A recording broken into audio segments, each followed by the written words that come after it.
light, sipping on some syrup, I feel Canadian. City light, I might specify. City light, swear it's just a city light, she live in such a city life. She just want a silly vibe, she said she just wanna have some fun tonight, she wanna have some fun out in the city tonight, told that hoe you wanna sip some syrup like a Canadian, city light, how you make your money, I said baby, I've been fight, city light, shout out my boy City Life, ayy. I get down, back up in the hoe. Swear, life day to day, such a project. Chicken in the damn project. They gonna talk, but they obsolete to me. Talk the talk, but they don't walk the walk to me. I be cooking, I be whipping over the walk. See, walk. If you talk it, then walk it. How you talk it, then talk it. City life, ayy. I might sip some syrup like a Canadian. Ayy, city life. Said, baby, how you make your money? I said, baby, I best fight. Best in the city life, ayy.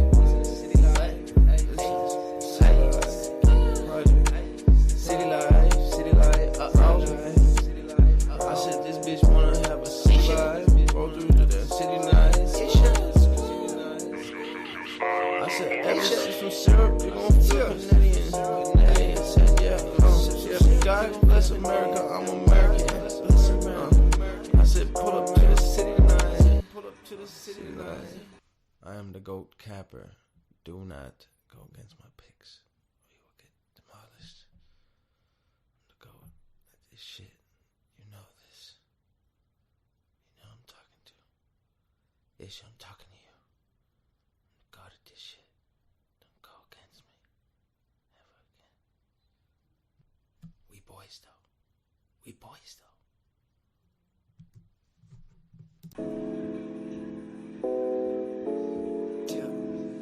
That's all right.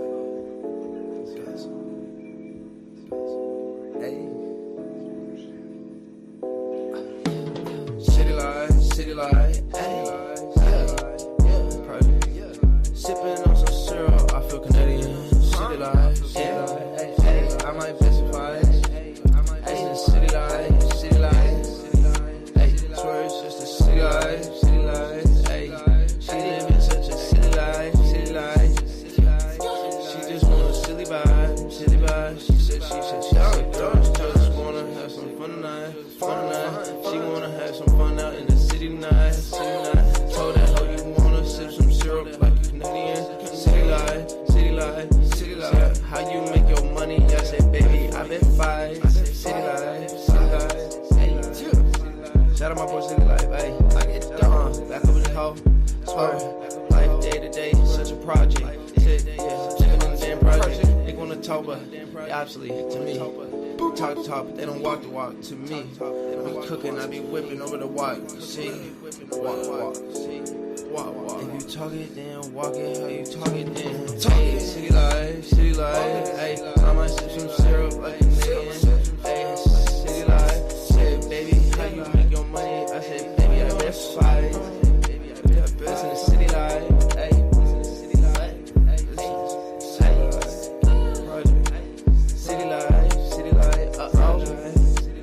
I said, this bitch wanna have a city life. Roll through to the city night.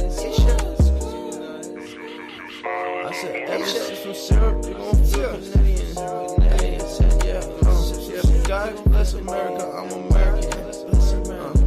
I said, pull up to the city tonight. I am the GOAT capper. Do not go against my picks, or you will get demolished. I'm the GOAT at this shit. You know this. You know I'm talking to. Ish, I'm talking to you. I'm the GOAT at this shit. Don't go against me. Ever again. We boys though.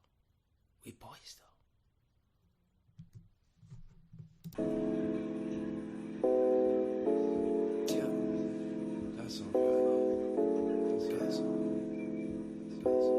Hey. City light, ayy.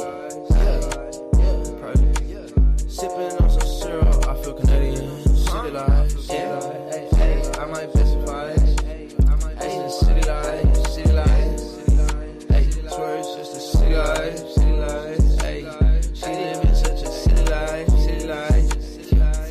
She just want a silly vibe, silly vibe. She said she just wanna have some fun tonight, fun tonight. She wanna have some fun out in the city tonight, city tonight. Told her how you wanna sip some syrup like a Canadian. City life, city life, city life. How you make your money? I said, baby, I've been fight. City life, city life.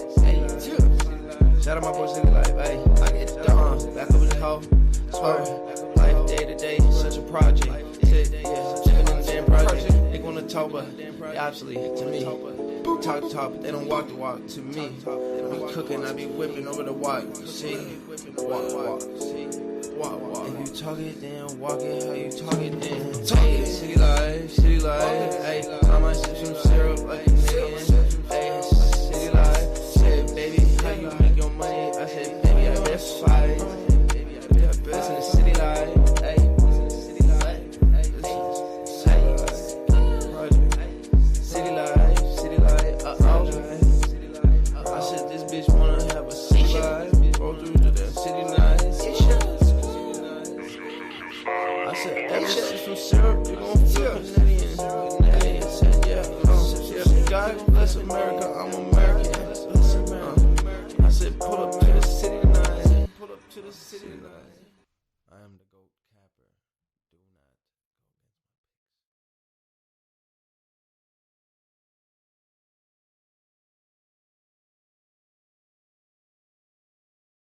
picks. Just trying to make it.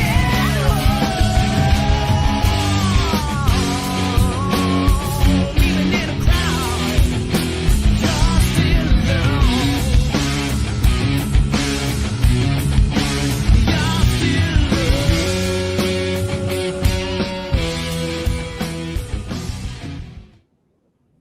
What is up, everybody? Welcome back to the City Life Project YouTube channel for yet another live fight companion. Joining in on the prelim action of FightStar Championship. They had an 18 fight card here today, so a ton of prelims.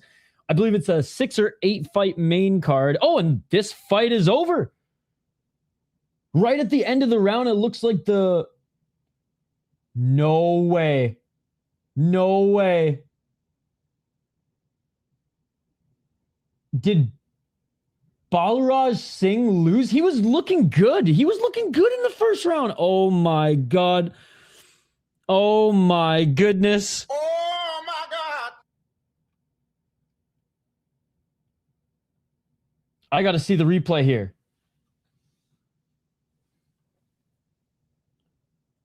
Okay, so ankle injury.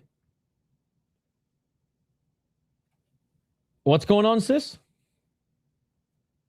I was just trying to catch up on some of the fights I missed yesterday.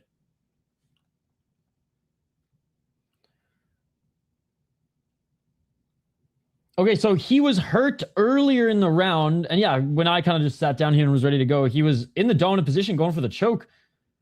But he's injured.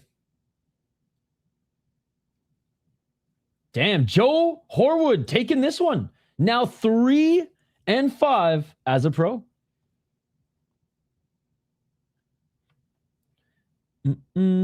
Oh, yes, that shit was crazy. The Chechen invasion.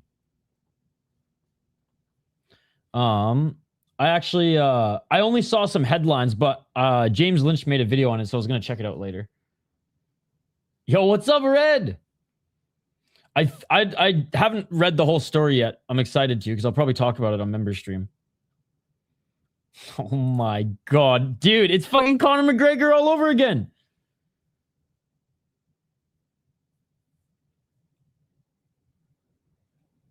I know Chimaev is like wasn't involved in that incident, but like they went back and forth before. The teams went back and forth before. Yo, what's up, Mr. Banks?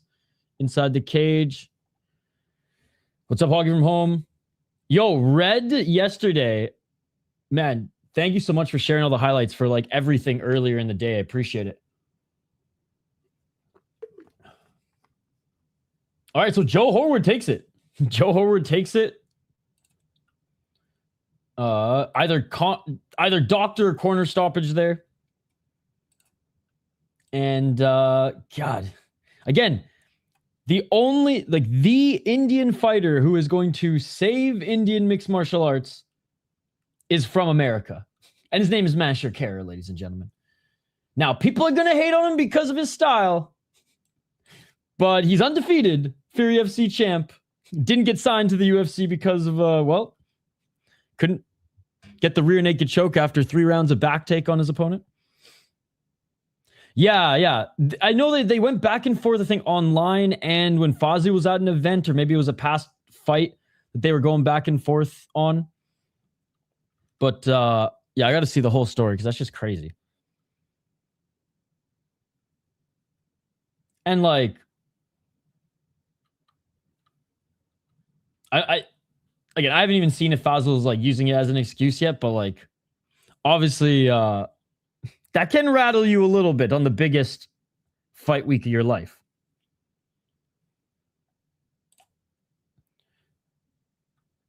Yeah. He can't, like I said, he kind of looks like, fights like, and reminds me of Bahram in Glory, the freaking Zidane of Glory. All right, well, that does it for this fight. I mean, kind of good timing for me to start, I guess. We continue the prelims. We have 1, 2, 3 more prelims. I thought they were going to do the entire prelims on YouTube. I think they planned to. But in textbook Bellator fashion, they couldn't squeeze all their prelims into that time slot. Had to go live on DAZN 20 minutes ago. So instead of doing postlims on YouTube, they're like, fuck it, we'll just do the rest of the prelims here on DAZN. Do these guys train UFC? I did not. I did watch the little person. I don't know, was that the main event? I did watch the little person knock out the Island Boy, which was great. I tagged and messaged Fight Circus and Fame MMA and said the bidding war starts now. I mean, I see, I don't think that that's insane. I mean, again, correct me if I'm wrong. I don't watch a lot of RF, but RF, it's like traditional wrestling rules, or like closer to NCAA wrestling rules. And like maybe Henry Cejudo 2 years ago off the couch, I'd be surprised. But like Merab's style is way more built for mixed martial arts, is it not? So I'm actually not surprised now that like Henry has been active in RFA, and he's had a few matches in RFA, right? It's funny that I literally read an article about that maybe a month ago. And like it kind of read a little like high horsey, but basically the premise was like MMA fans are overvaluing or overestimating how good like these guys or gals could compete in single martial art competition. So it gave like the Muay Thai example, it gave the boxing example, then it gave wrestling examples as well. I'm sure if it was written a month later, they would have cited Cejudo. He took his head off and he's getting dominated. Branner is his dodging promotion. I will never watch that. I will support any little people fighting, even if it's Fight Circus or Fame MMA. So I did share the clip, Chris Cushman, but I'll say this right now. I had no idea what brand risk was. Apparently it's Aiden Ross's it's Aiden Ross cosplaying Fight Circus, right? It's like a tier under Street Beefs. Well, isn't it more like Fight Circus? Oh my God. All right, we got this next fight, ladies and gentlemen. Darce Bradley. I mean, you got to imagine, and he's walking out in a gi and his brown belt. I wonder what his signature move is. I bet he changed his name. Okay, it's not Darce, it's Dacry. He should change his name just to Darce Bradley. Anyways, he's taking on Aleksandr Juzik, who's out of Lithuania. He's 2-0 as a pro, 3-0 in his last 4. Okay, I'll bring up the KO in a sec here. Hey, I'm glad the pacing for this card is good. You never know. I've never watched this promotion before. I don't think he's with MMA on Point anymore, but Balian, he's on commentary, and I know some people like him, some people don't like him. I think he's good on commentary. And I actually thought he was a good voice for a lot of MMA on point stuff. I just didn't agree with some of his breakdowns, which, hey, like, we're sports fans. I know a lot of people couldn't stand him, though. As far as, like, the MMA on point guys go, I like the OGs. Oh, my Discord's fucked right now, buddy. It is frozen as shit. Oh, my God. What is going on?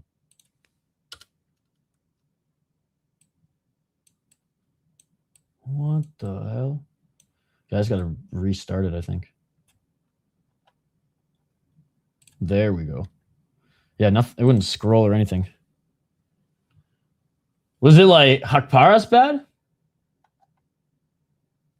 Will Brandon Risk let me react to it, you think, or no?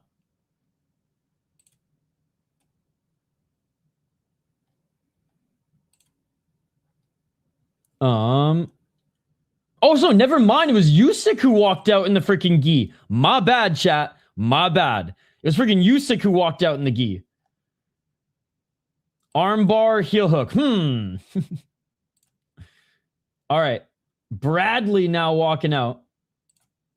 Dacre, Bradley. Out of Great Britain top team. 6 decision wins. Has never won by finish. Oh my goodness. He is the Bloodline Fight Series champion. He beat a 4-4 guy. Be a 2-1 guy. He fought Christian Young in Cage Warriors? No way. Okay, wrong Christian Young. Okay, I was like, what the hell? Fought Morgan Reese. No shame in losing to him. Morgan Reese is still mucking it up in the amateur ranks. I'll go Lithuania on this one. Oh, it's free on DAZN if you're in the United States. So just set your VPN to the United States. If you're outside the United States, I have no idea. But it's an English league. Okay, sweet. Come on, Tapology. You can do it. You can do it. I believe in you. I refuse to pay for Tapology to remove this little space that they keep throwing in my face here. If I refresh it enough times, it works. There you go. All right. Just getting looked at by the comment right now is Bradley. In the meantime, we will react to this.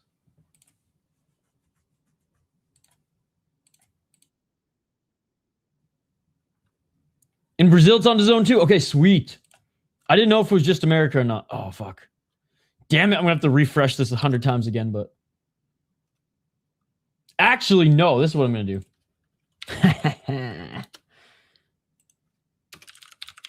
All right, tell the tape they're about to be announced.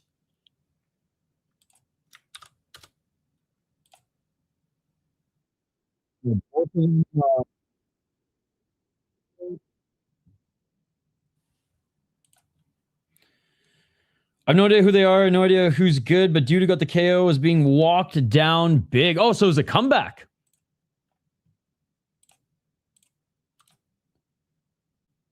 All right. They're being announced right now. Let's just quickly check this out. Yeah, he keeps sitting on that hook. See, there it is again. This could be a good fight. Oh, damn, he was loading up a left. Oh my God. Dude, he's on another planet right now. Oh my God. That right arm of his. Oh, and his brain, obviously. Holy shit. Jeez. Left hand from hell. Oh my God. Dude, this reminds me of that Octagon one where the guy kneed him in the face and he was like out for like a few minutes. They had to get the smelling salts in there and everything. God damn, that one's gnarly. All right, here we go.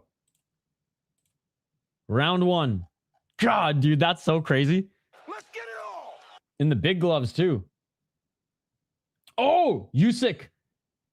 Right into the body lock. Now looking for the double leg. Knee in the clinch. Oh, dude. Did they get the smelling salts out for him? I've seen that in Central Asia. They'll try to wake him up like that. 4:35. Bro, Tito Ortiz is like turning into or is like is almost turning into more of a lovable meme versus just a memeable meme at this point.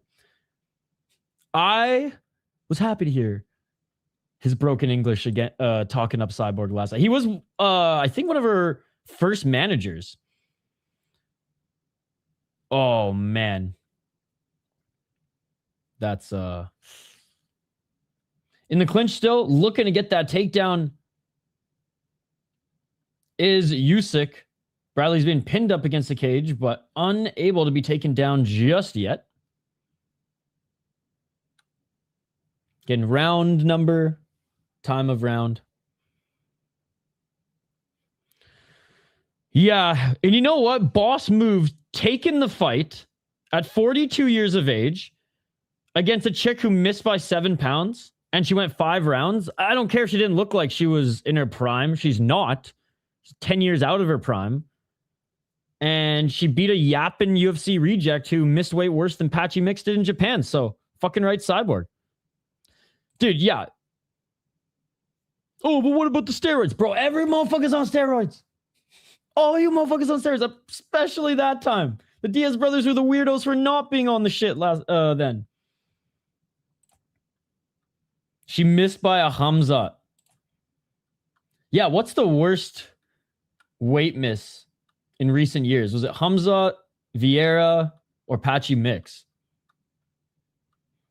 Stakes and pounds off taken into account. I feel like I'm missing another big one.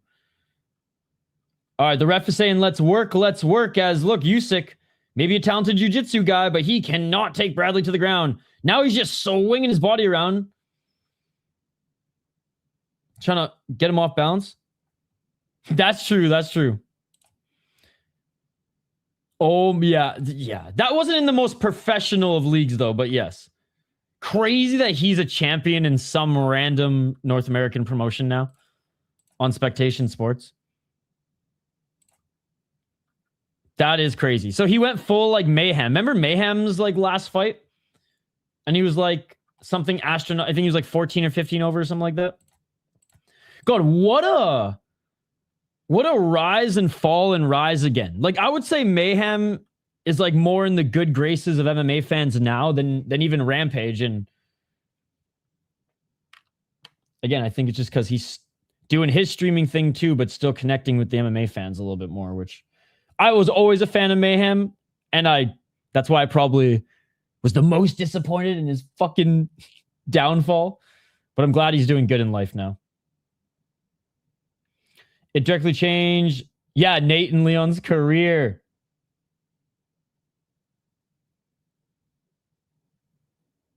Leon was supposed to fight Hamzat way before. Magny even called out Hamzat at one point, I remember. Magny's like, everyone's too bitch-ass to fight this guy. Little do we know, people are like, we don't want to fight this guy because we don't even know if he'll make weight. Oh, finally they get out of the clinch there, and Bradley, with a right uppercut. But he gets tagged with a left from Juzik. Front kick by Bradley. Juzik with a 1-2. Juzik back in the clinch.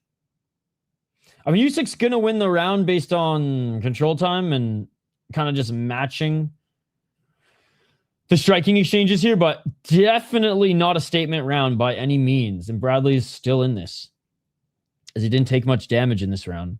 And it doesn't look like his gas tank was drained too much either.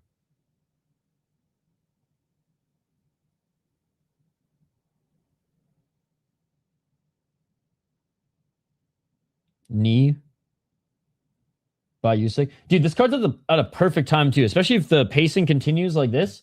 We'll still have a chunk of the day left. Oh, dropping for a triangle? Doesn't get it set up. Oh, armbar, and that is it for the round. All right, at this point, Jusyk's like, if I can't take you down, I'm just going to fucking pull a Kron Gracie, but actually go for a submission. DK knows something, by the way. They always get scoops first, and Hamzat's plus 125, light heavyweight champ, end of 26. So they are fortune tellers, is what you mean. I'm not surprised that the fortune tellers of the world are the betting companies. all those like YouTube fortune teller or like the Tate Brothers subscription course fortune teller classes, like I bet DK, FanDuel, and BetMGM are behind them all. Just like there's like the three families who control all the General Mills shit. No, I agree with you. I'm saying they are the world's fortune tellers. All those ones at the like the state fair and shit and those kiosks, they're like 30 down the pyramid of the DK, FanDuel, and BetMGM of fortune telling. I mean, they're rinsing the public of money somehow, right? They or maybe they have the DeLorean. They are the OG sports almanac abusers. They saw Biff Tannen was like, yup. Yup. Bezos, Elon, here's a few bill. Make us a time machine. 442. Knee to the body. Another knee to the body by Juzik. I'm surprised Juzik hasn't just dropped yet. And that's what I'm saying, dude. They're the Biff Tannens of the real world.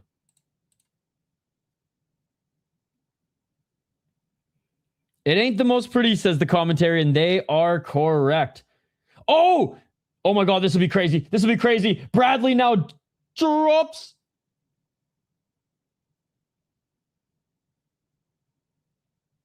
No way.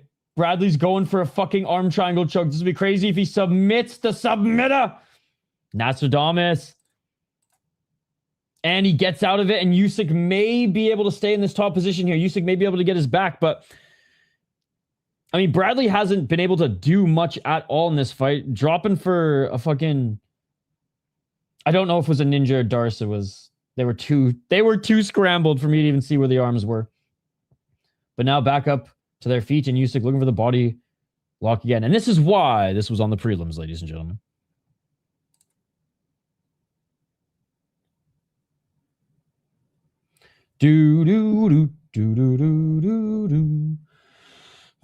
Spinning elbow by Juzik as he escapes that clinch. Said for you, books are ran by time travelers because there's no way. Hey, bro, just hopped in. What are you watching the fights on? No, all good. It is. I ain't that much of a dick, aren't I, chat? It is on DAZN in multiple countries, in the United States and Brazil. If you can't find it on DAZN, all you need is a DAZN account. You don't need to be a subscriber, because I don't even think I paid my subscription last month and I was able to watch it. And just set your VPN to Brazil or the United States if it's not working. Knee.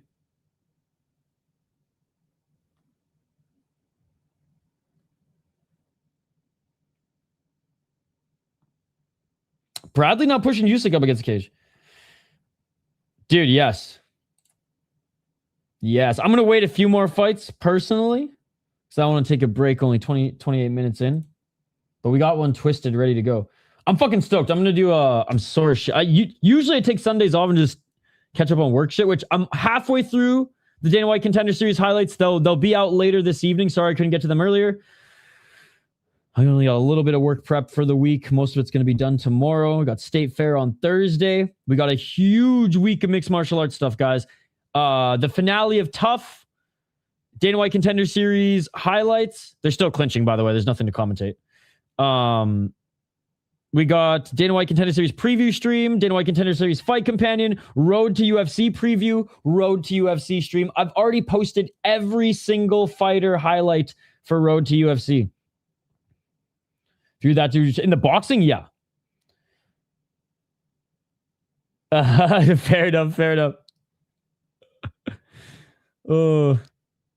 I do lose my cool when I have to repeat something like 100 times. And yes, sometimes I forget that, like, hey, I'm just joining in the chat now. But you're cool, buddy. You're cool. How's your Sunday going? It's kind of like a mix. It's like when there's like hundreds of people in and it's like different languages, it's usually just a fun time. It's just hilarious. And, oh, nice right and left by Juzik right at the end of the round, throwing some shots here, I guess, to solidify the round if the judges had any big knee. Hellstorm's a stretch commentary, but we'll take it. Jusyk's going to steal this round. despite Bradley having a submission attempt, he's probably going to steal this round because he did more damage and had some decent control time.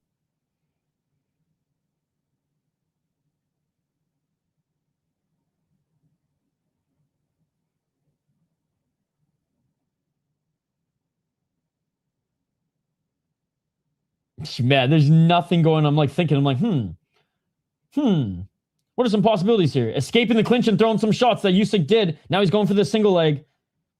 Can he rip him down? I will say, if there's one thing I'm impressed by in this fight, it is Bradley's takedown defense. It is Bradley's takedown defense. All right, that'll do it for the second round. Round number 3. End it. End it.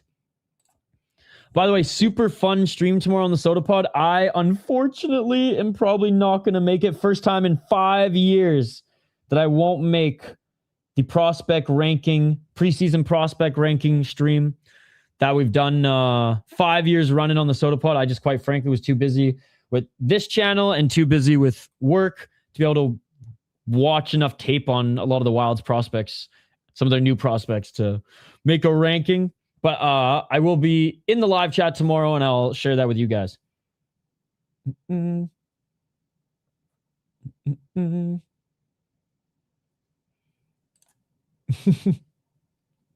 Never ad begged once. If anything, I tell you guys to not. I say you're too kind, and I freak out money if a big donation comes.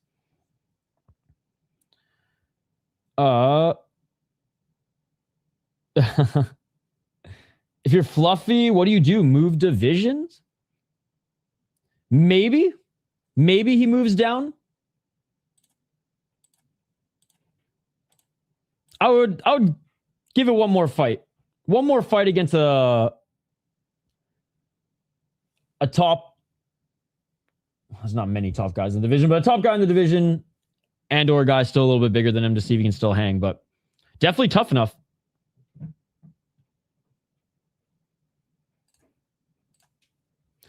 Oh, back up to his feet is Juzik after the failed takedown.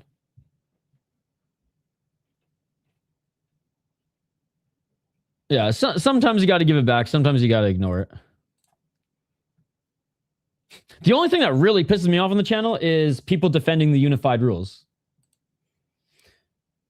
You know, UFC was crack when X had like no complaints. You know what? You're right. Such a hard fight for Fluffy stylistically. Giroud was always a huge guy for the division and great takedown defense. And, yep, jiu-jitsu of his own. Oh, nice knee by Juzik. Dude, the last 3 were unreal. I think this one was the best out of the bunch, to be honest.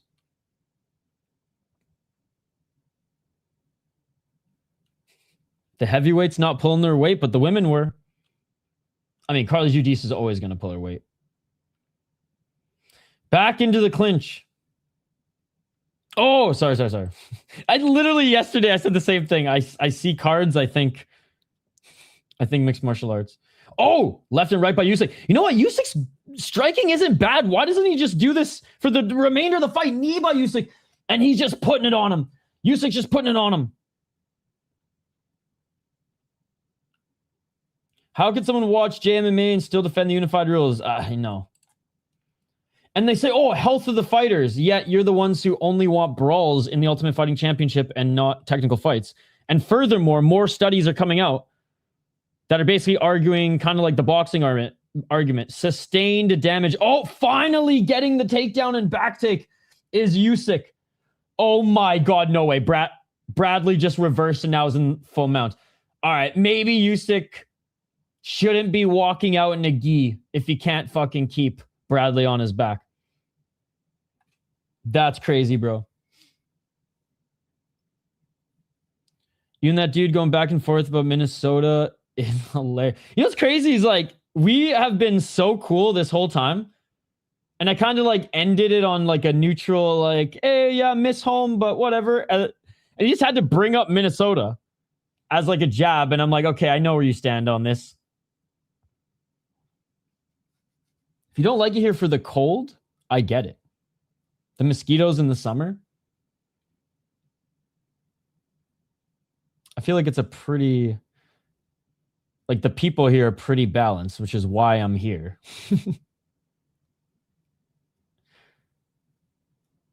Maybe it's Wednesday for him, though. Maybe he's a few hours ahead. But yeah, it is Tuesday for us here in North America.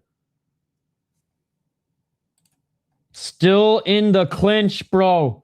Come on, Juzik, just let those hands go. He was able to get back up to his feet, which is nice because Bradley was in his full guard for like 30 seconds. Juzik was able to push him off and then go back up to his feet. The ref is saying, let's work, let's work.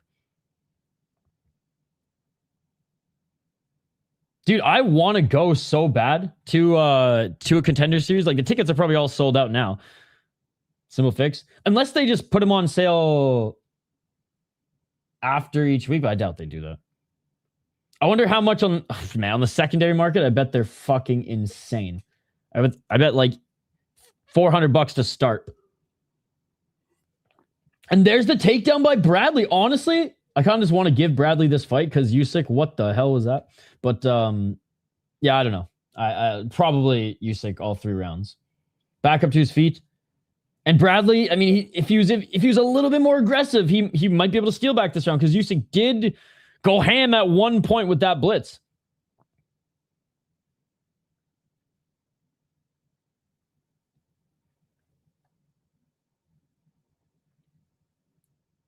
And now Bradley looking for another takedown. Underhooks by Juzik. I don't think they sell as fast as you think. I know lots of people that would never give Dana Contender Series a chance. I mean, but like tourist attraction, no?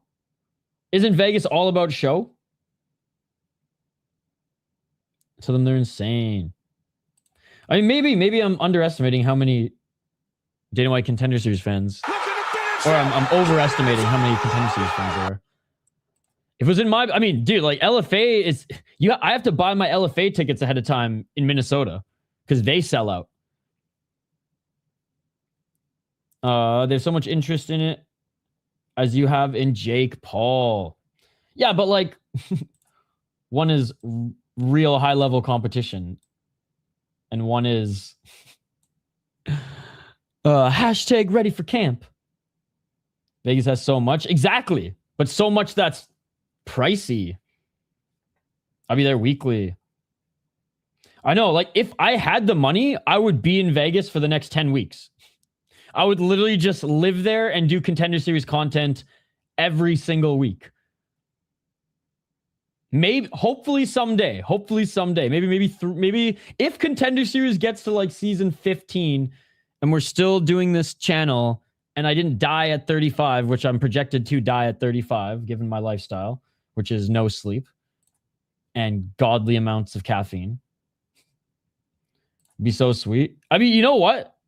Like covering a like a week leading up to the Rise and New Year's Eve show, and like so spending the holidays in Japan basically, and covering a whole season of Contender Series on the ground in Vegas would be the dream.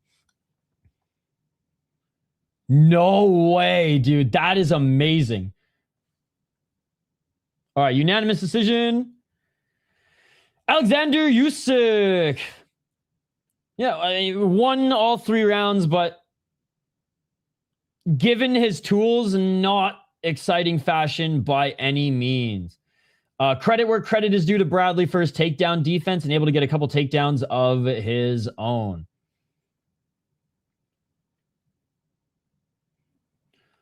Interesting that they put freaking Ada before that fight. Anyways. We got 2 more prelims till we get to the main card. And again, it's a 1, 2, 3, 4, 5, 6 fight main card.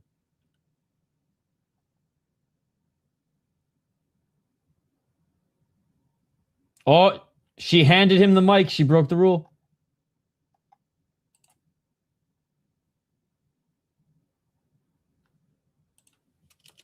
He's just thanking his coach and everybody. Free's fantastic, especially since they usually stacked. Oh, yeah. I think there's only been one LFA Brazil card that, like, just luck of the draw by some series of unfortunate events, like, just turned out to have a lot of cancellations and bad matchmaking. But they definitely I will say this. They matchmake to put on a show, but the top of the cards usually have like the best of Brazil going up against each other. But like building it up, oh my God. Like I've seen like literally like 2 and 6 guys, like Theory FC type matchups, like 2 and 6 guys going up against like the prospect. But, you know, they're not going to fly too many guys out to Brazil. They're going local. 420 for tickets all 10 weeks, probably another 200 also for food and drinks while you're there. Yeah, I mean, I would honestly just like, I would just make my own meals, to be honest. Like I'd go out probably a couple times. Like I'd like circle a couple restaurants or something to do. But yeah, I'd probably just make my own meals, book as many interviews with as many people as I can.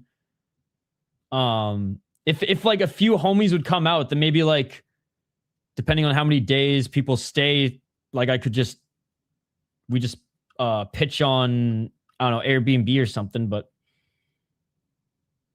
I don't know. Hopefully by that time we can just get a sponsor to pay for the whole trip, baby. Let's go. June 6 is better than 1 and 7. That is true. That is true. I used to have a friend who lived in Vegas. He was a teacher, and that would have been fucking perfect.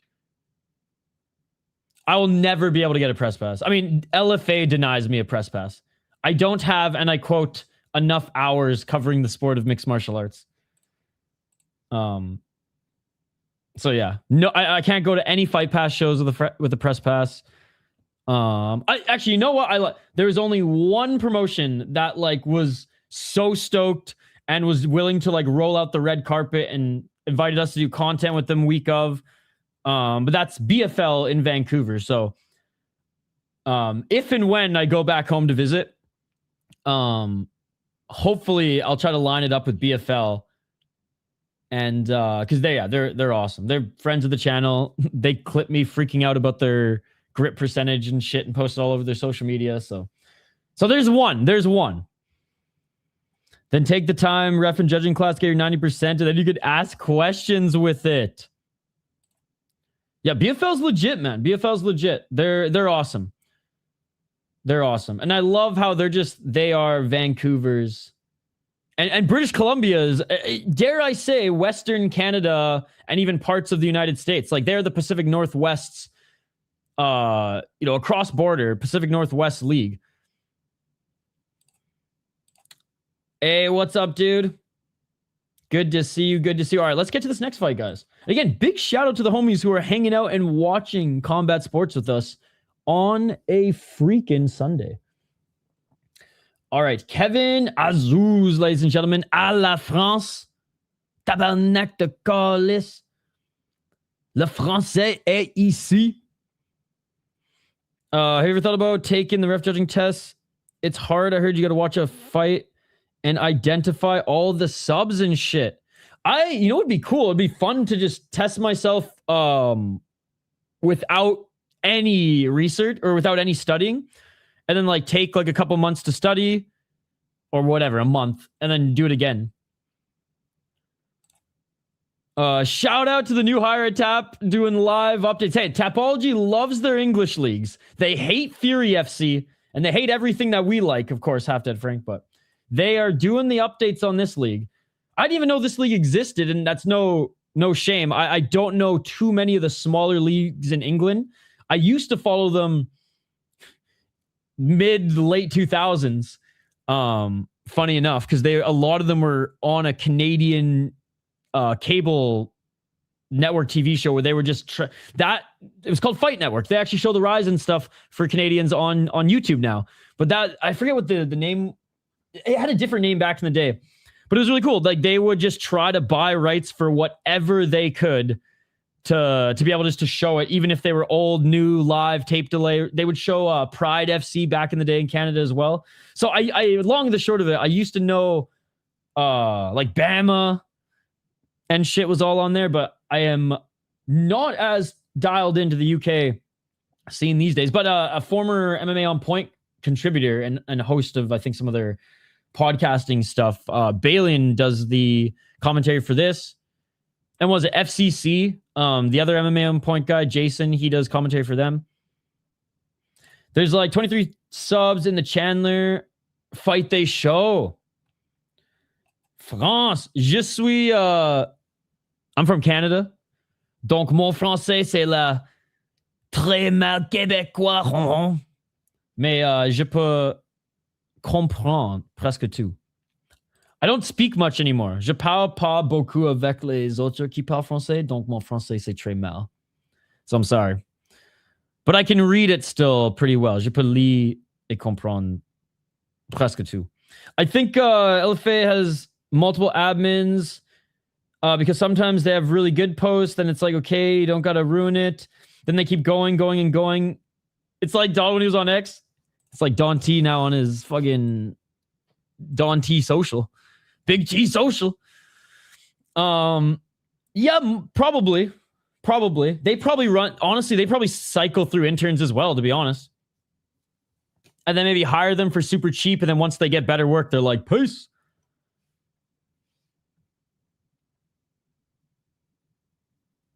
Literally thought that was the Minnesota fucking flag at first. That's so funny. All right.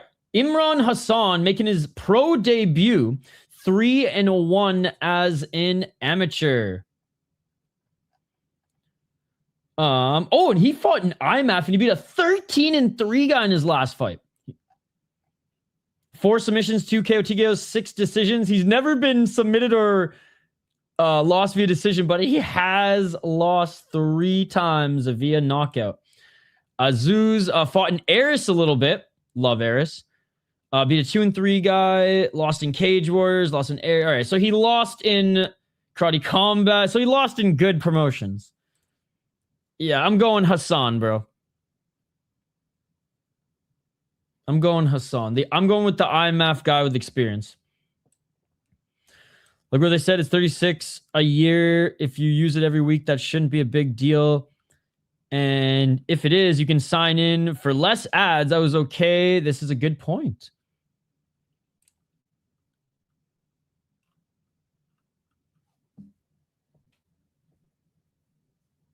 Yeah, absolutely.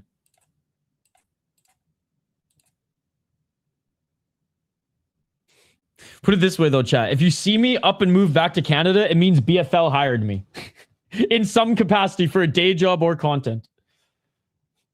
Getting hired by an MMA league. Probably the only thing that gets me to move right now because finally starting to feel a bit settled. 4:52 on the clock. Oh, God damn it. There we go. Sorry, guys. Sometimes it just doesn't click. It just doesn't click sometimes. And going for the takedown right away is Hassan. Hassan, body lock. Back up to his feet is Azouz. Underhooks by Hassan. Do they have fight kits for this league? No way. Bro, this is way too small of a league to have fight kits. They do. So they're not even allowed to have their own sponsors? Tisk, tisk, tisk.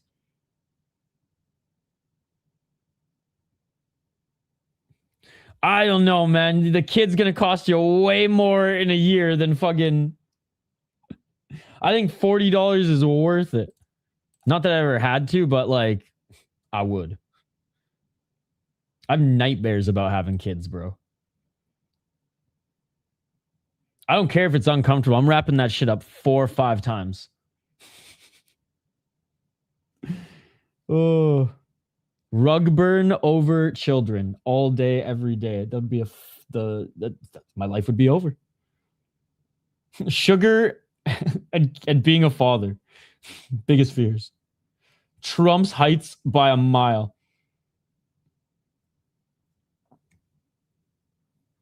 I mean, if I don't know, it means it's not real.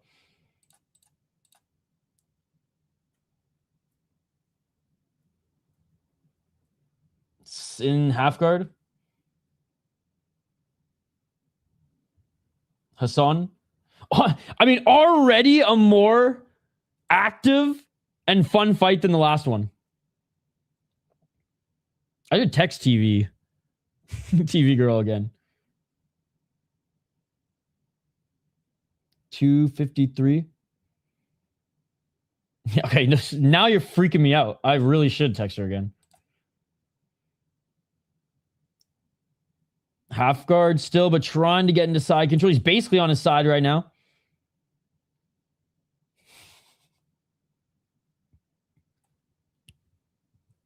It's so fucked up.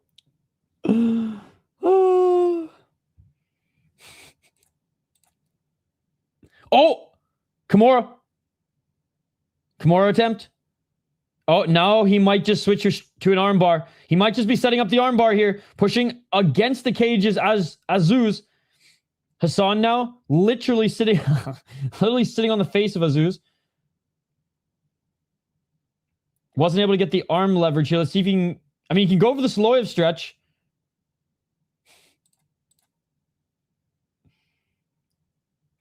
Two minutes. What are you guys up to the rest of this weekend? I know this card will end probably in like 2 hours, so plenty of the day left, even if you're out east. I mean, 69, dude. That's pretty much the position right now, except postured. It's like reverse mount. Literally reverse mount. Let's see the Boston Crab. Honestly, he go for the Boston Crab. Probably just crack. Oh, it was amazing. That's what I'm saying. Fame MMA and Fight Secrets are going to get into a bidding war for that man. All right. Able to... Well, I know he's still in that reverse mount. This is hilarious, dude. I mean, if there was any appropriate time for a fan to yell out the famous or infamous sentence of grab the dick and twist it, I mean... the commentary is like crazy technique, bro. He's reverse mount. He is hammer fisting him in the back of the head. Oh, nice. All right, reverse triangle now. Oh my god, I haven't seen one of these in a long time. Reverse triangle, sniffing fart and choking neck. Oh, and oh my god, he gets out of it back into reverse mount. This is hilarious. I mean, absolute domination by Hassan right now. It's just the fact that he's been in reverse mount this whole time is just, it's comical to say the least. And back up to his feet is Hassan. Hassan with some huge ground and pound. 10 seconds. Hassan's trying to finish the fight. He almost had it. And now trying to grab the arm is Azouz, but getting out of it is Hassan. Oh, nice. Almost superior rule set stomp to the body by Imran Hassan. And yeah, that is a round to Hassan. Absolute domination. Not even close. Holy shit. It's crazy how rich that kid is.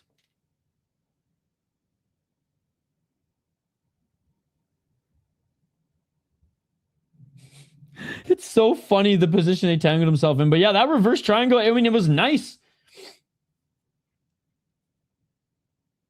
If we still had Capoza's corner, that would be talked about. Yeah.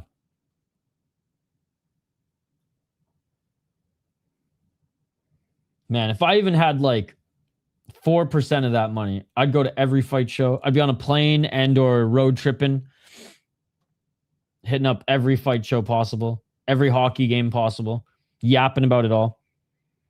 Right? Oh, it looks like Azouz has an issue with his eye. The fight is over! Dude, what is this meme second half of the prelims on the main card? It's a TKO for Imran Hassan. Something is wrong with his eye. Some trickery and some traps. What the fuck kind of commentary is that? I want to know what happened.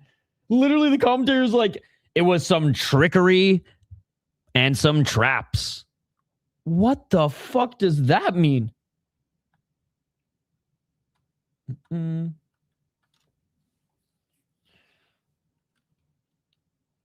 Oh, for sure, for sure.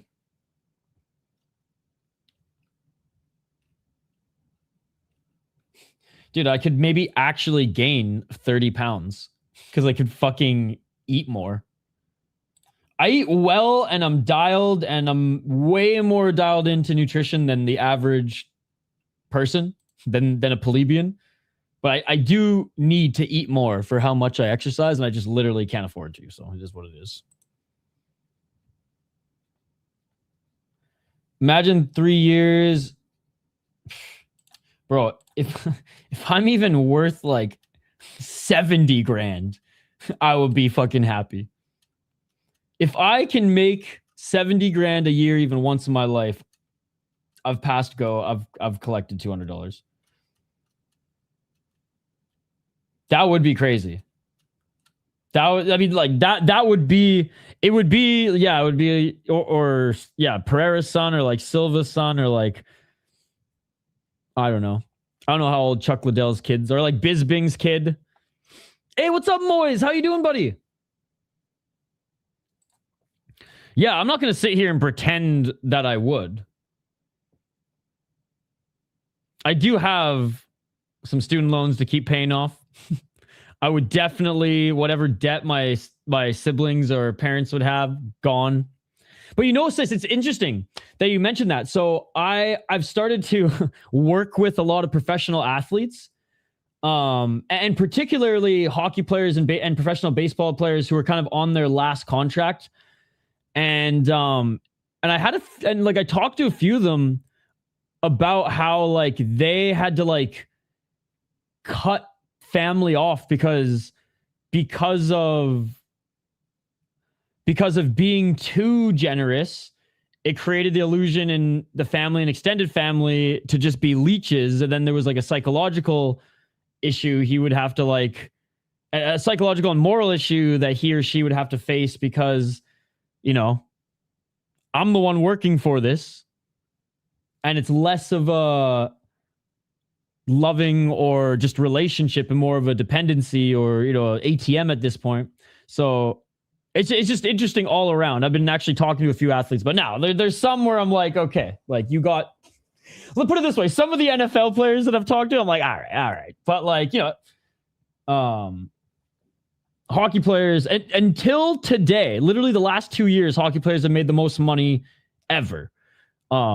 A lot of them, I know like Jack Johnson's, he was a top player in the National Hockey League. His parents fucked him over so much. He had to declare bankruptcy mid-career.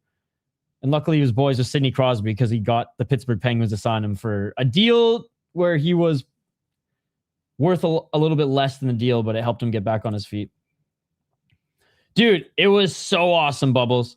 If I'm worth 500 million, I'm doing similar to Aiden now, sort of fight league, buy a house off the map, retire my parents. Well, I can't hate that. Maybe because I know him.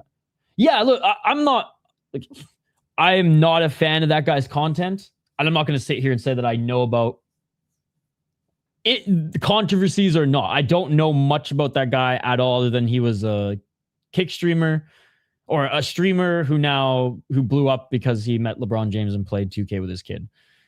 I don't know if I'd run a fight league. I honestly don't know because, dude, I've never been more than even like knocking on the door or on the entry mat of middle class my entire life. I went from like blue collar, barely middle class, to a poor university student to making okay money as an entrepreneur, but still, you know, we were at the beginning stages. I was doing okay. Enough to actually make some dents in the student loans. And then I went independent, and it's like some years are good, some years are bad. Like, so I can't even fathom what it would be like to have any sort of like real disposable income, like monthly. Why it's called brand risk, by the way, is because all his sponsors dropped him and he lost hundreds of millions of dollars because he tweeted there are two genders. Because there are. Bro, him and his partner was super poor, like really poor. I mean, I'd have to look in. I'd have to do some more research on that. Because I honestly, I believe you more, but I've heard other things as well. But again, I would say this though, sis. Like, I just don't give a shit about those people at all. If I'm going to be perfectly honest, I think you know that by now. I'm not a hater. I really don't give a fuck at all. Like, glad there's no controversies around him, but like, you keep doing your thing. I don't know. I'm not gonna I don't even know what the guy streams now. Does he still do video games? They still worked until he got that crazy steak deal. Then he retired them. Okay. I was ranked 182 out of 8,000 on the Hernandez and Rodriguez card on Tapology. Is that decent? I have no idea how Tapology works, but I'm gonna say yeah. I'm gonna say in the top 100 is pretty damn good.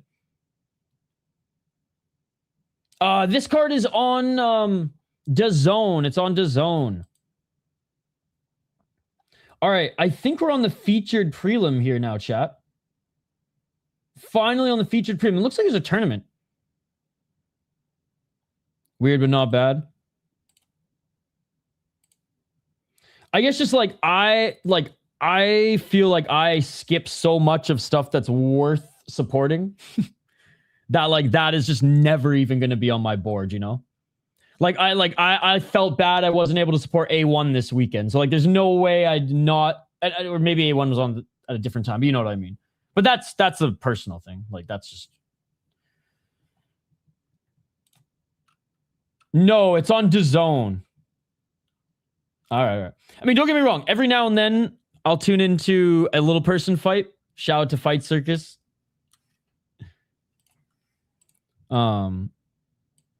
So I'm not like the moral police or anything like that on it. It's just out of the freak show stuff too. I'd probably go Fight Circus and Fame would be the two that I would pick. I don't think I have ever done I think I did one. Oh no, Prime Show. That's what it was. A Fame, Prime Show, potato. Both Polish, both fucking crazy. I'll say this, though. I think the only time I would maybe do one of those leagues is if it was the dog days of winter.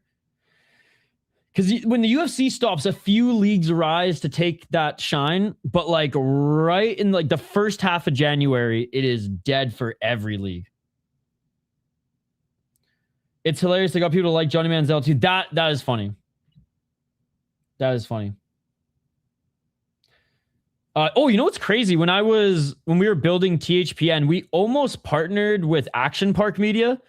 Fucking E from Entourage's podcast network. I didn't know who Bob Menery was at the time, but apparently he was one of the guys who helped.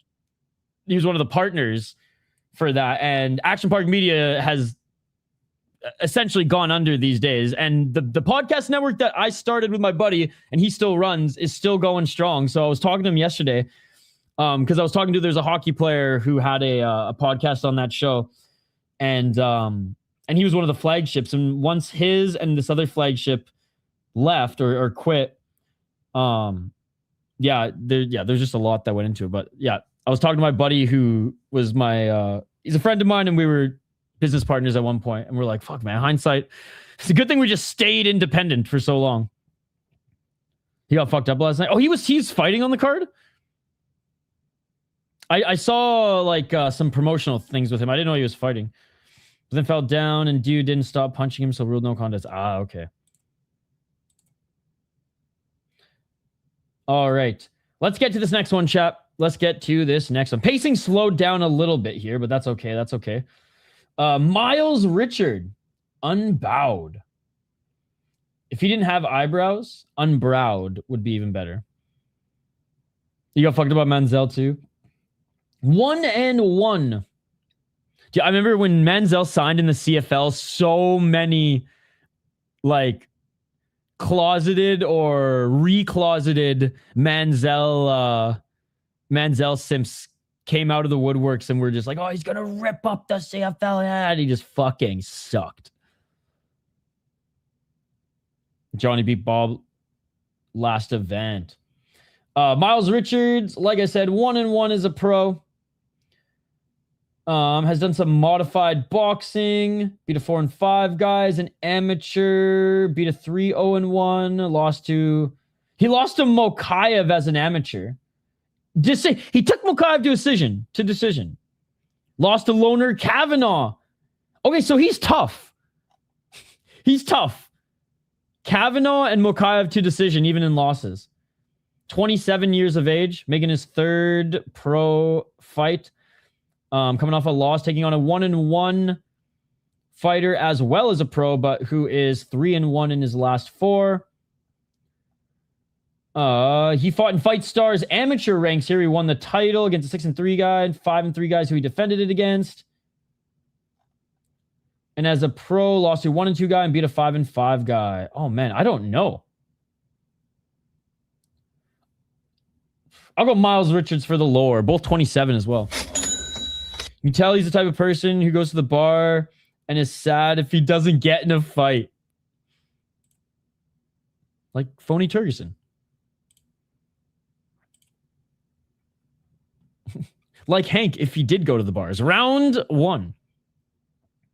Kenu winning. The Tamir Tiger, ladies and gentlemen. Low kick. Oh! Yup. Kenu just dropped him. Kenu just dropped him. Richards on his back. Kenu kicking the legs, not following him to the ground. Just inviting him back up to his feet. Kenu shaking his head. Oh! Fucking axe or just a stomp. Stomp to the body. Richards trying to grab that single leg. Oh! Hammerfish by Kenu. Bro, if Kenu finishes Richards, but Mokaev and Loner Kavanaugh can't, literally sign Kenu to the UFC 2-1. I don't give a fuck if the decision's rigged. This is what I tell you. Oh, left arm. Like, what the hell, Myles Richards?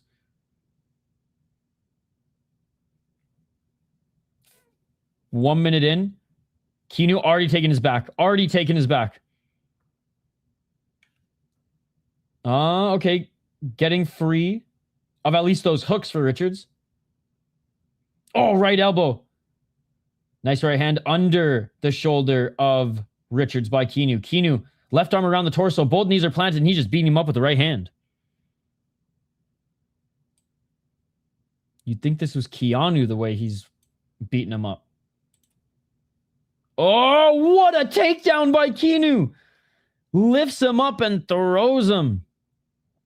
Oh, I never will, and because I never will get a press pass to the Ultimate Fighting Championship. If LFA says I do not have enough, if LFA, Fury FC, Cage Fury FC all said I do not have enough experience and time watching the sport of mixed martial arts, then there's no way the UFC is going to give me one. So I will never and have never. Have never and will never, because there's no point. I have a better chance of getting on Survivor, bro. Than getting a fucking media pass for the UFC. And those people, in their eyes, cover the sport way more than I do.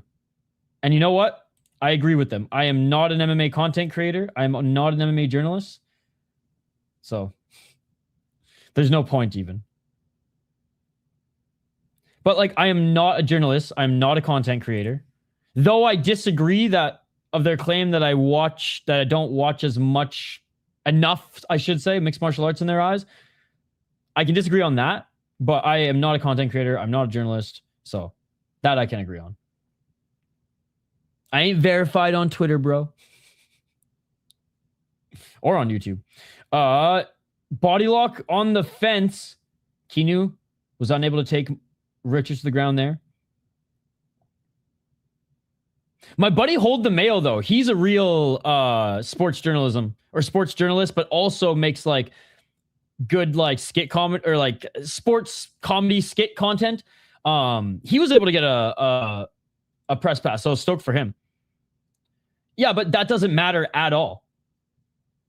I feel like I'm university educated, but I don't have a degree because I didn't finish.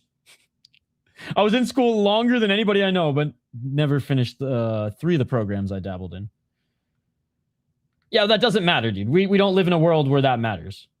And I somewhat agree with that as well. You got to have the credentials. Or it would just be chaos. Some exceptions for sure in life, but... All right, Kenu ripping Richards to the ground, but unable... Well, it wasn't clean. We'll say that. It wasn't clean, but he was able to get into half guard. Richards attacked his ankle, and now Kenu back up to his feet. And also, if I got a press pass, it would be a slap in the face to real content creators and real sports journalists. I'd be like Sugar on Survivor. I'd grab the cookie and just give it to somebody else.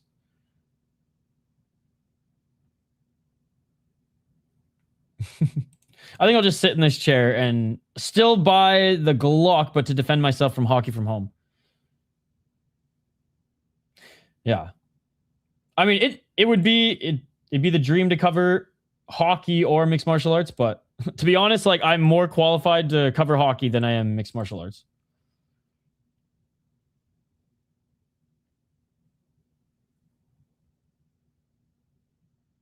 Low kick by Kenu. Another low kick by Kenu. 5 seconds left and the ref says get back up to his feet. And straight up Myles just says no. That's funny. Yeah, that's on you, ref. That's on you, ref. The ref was like, Myles, get back up to his feet. He's like, no, there's 5 seconds left. Hell yeah. I'm sure there'd be a publication locally that like if I wanted to work for them would take me on. It's just I spend all my time working for the Soda Pod, my extra time working for the Soda Pod covering hockey. Oh, that would be amazing. Dude, I straight up would probably not even talk to the biased Toronto reporters. There's a few who are there's a few in Toronto who are amazing. Like Bob McKenzie's from Ontario, and he's one of the greatest hockey journalists of all time. But there's some that I'm just like, bro, they're like the way Rampage describes Joe Rogan talking about jiu-jitsu guys. I'm a Canucks fan, and I am absolutely disgusted with and willing to call out the bullshit that that management of Canucks have performed in the last few years. All right, round 2. Some of these Toronto bootlickers, let me tell you. Looking for the takedown was Richards, and catching the neck here was Kenu. Tried to go for the Anaconda, but unable to get it synced in. And now Richards looking for the left single leg. Has Myles Richards waken up? Still going for the single leg, now on his knees and eating some hammer fist by Kenu. Oh my God, he hurt him. Kenu hurt him with some big hammer fist. One thing I do really like that Aiden does with Bramers is he has people like Rampage and Tio, Dana, and Hunter Campbell on commentary. That is awesome. That is awesome. Better than bringing random celebrities who have nothing to do with the fighting world or who are just fans like Karate Combat would. A la RFK front row. Which again, like this has nothing to do with how you guys either support or against him and his shit. It's just like, what the fuck? Out of all people. Now they did invite athletes too, don't get me wrong, but I know like they basically would just like send I think they're back up on their feet. I think they would just send a mass email to like all names relevant. Oh, high kick by Kenu. I don't think it clipped him, but Myles Richards tries to pull guard.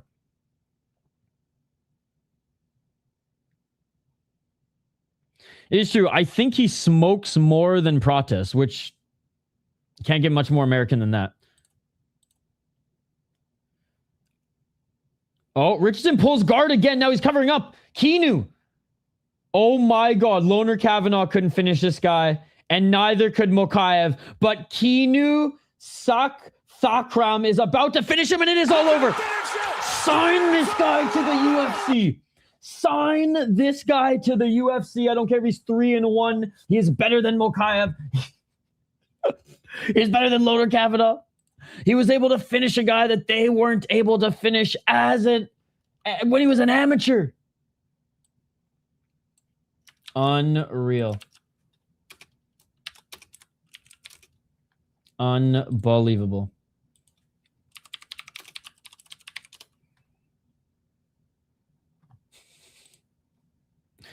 Imagine if you won president and we had to listen to his voice. Oh my God. Well, like, I just wouldn't.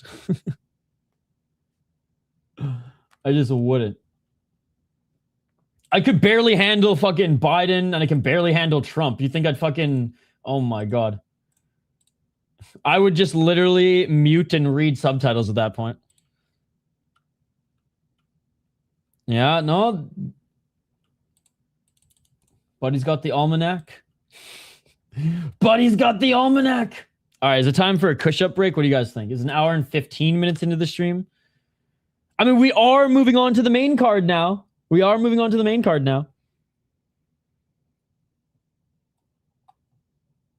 Oh my God, Tito Ortiz called Amanda Nunes Mamanda Nunes.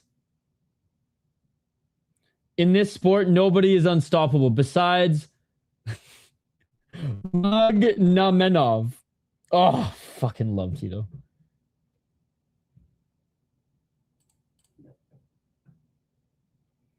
Dude, holy fuck. September is stacked for UFC, eh? September 5th, we got UFC Paris, Noche the 12th, 331 to the 19th, and then back to Vegas on the 26th.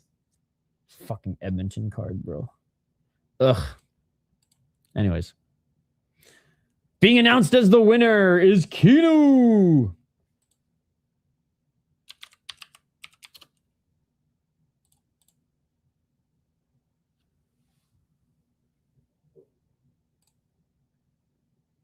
Let's go. All right, we'll dive into the next one here. They had a little buffer time earlier. I guess maybe this is officially when they're starting their main card. They had 3 more fights left on the prelim. Again, this is a huge card, guys. 18 fights on this card here today. And they had to start on DAZN at 2 p.m. Eastern. And they still had 3 more prelims. So instead of doing postlims, Bellator style, they're like, oh, fuck it. We'll just throw the rest of the prelims on the main card. Or on the main card slot anyway. So we are moving to the 6-fight main card now.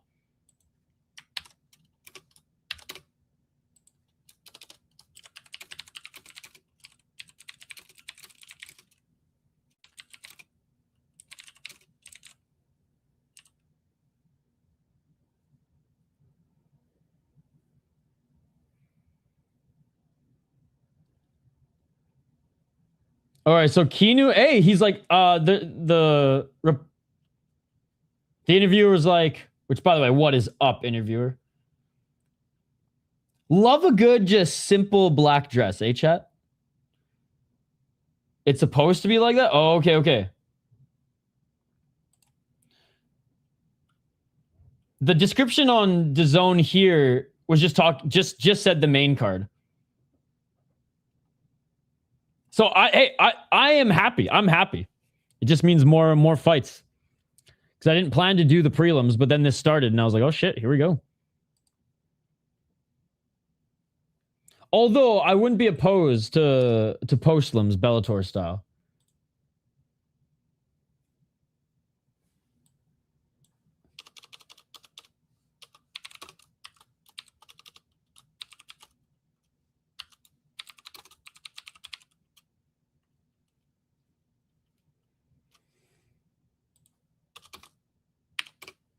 Anyway, sorry, Kenu's saying, yeah, I finished guys before. That's not what I wanted you guys to dial in on. He said, I wanted you guys to see how I got there because I've been polishing up all my other tools.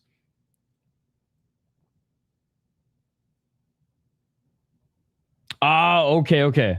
I didn't see the FightStar. Okay, hey, well, let's go. Let's go.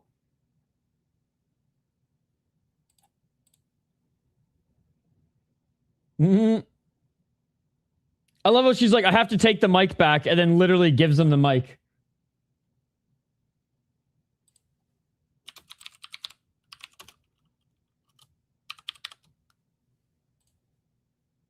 There we go. All right, I'm interested to see if they're going to go back to the desk here. Hey, not a bad venue, right? The Indigo at the O2. Like, PFL's done stuff here. PFL Europe's done events here. Okay, so we have a tournament. Amateur prospect. Light heavyweight title, flyweight title, and welterweight title. Fucking rights, dude. I'm stoked.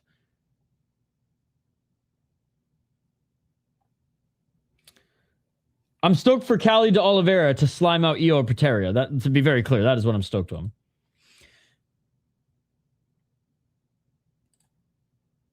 Okay, I was gonna say. Thank you for clearing that up. I mean, it's pretty high on the card anyways, given where they're at, but they're keen on the English guy. That's funny. Hey, you know what? Tapology, it ain't perfect, right? It ain't perfect. At least they got an intern updating everything in real time, Red MMA, right? It's so funny that, like, they just must have a lot of people from England.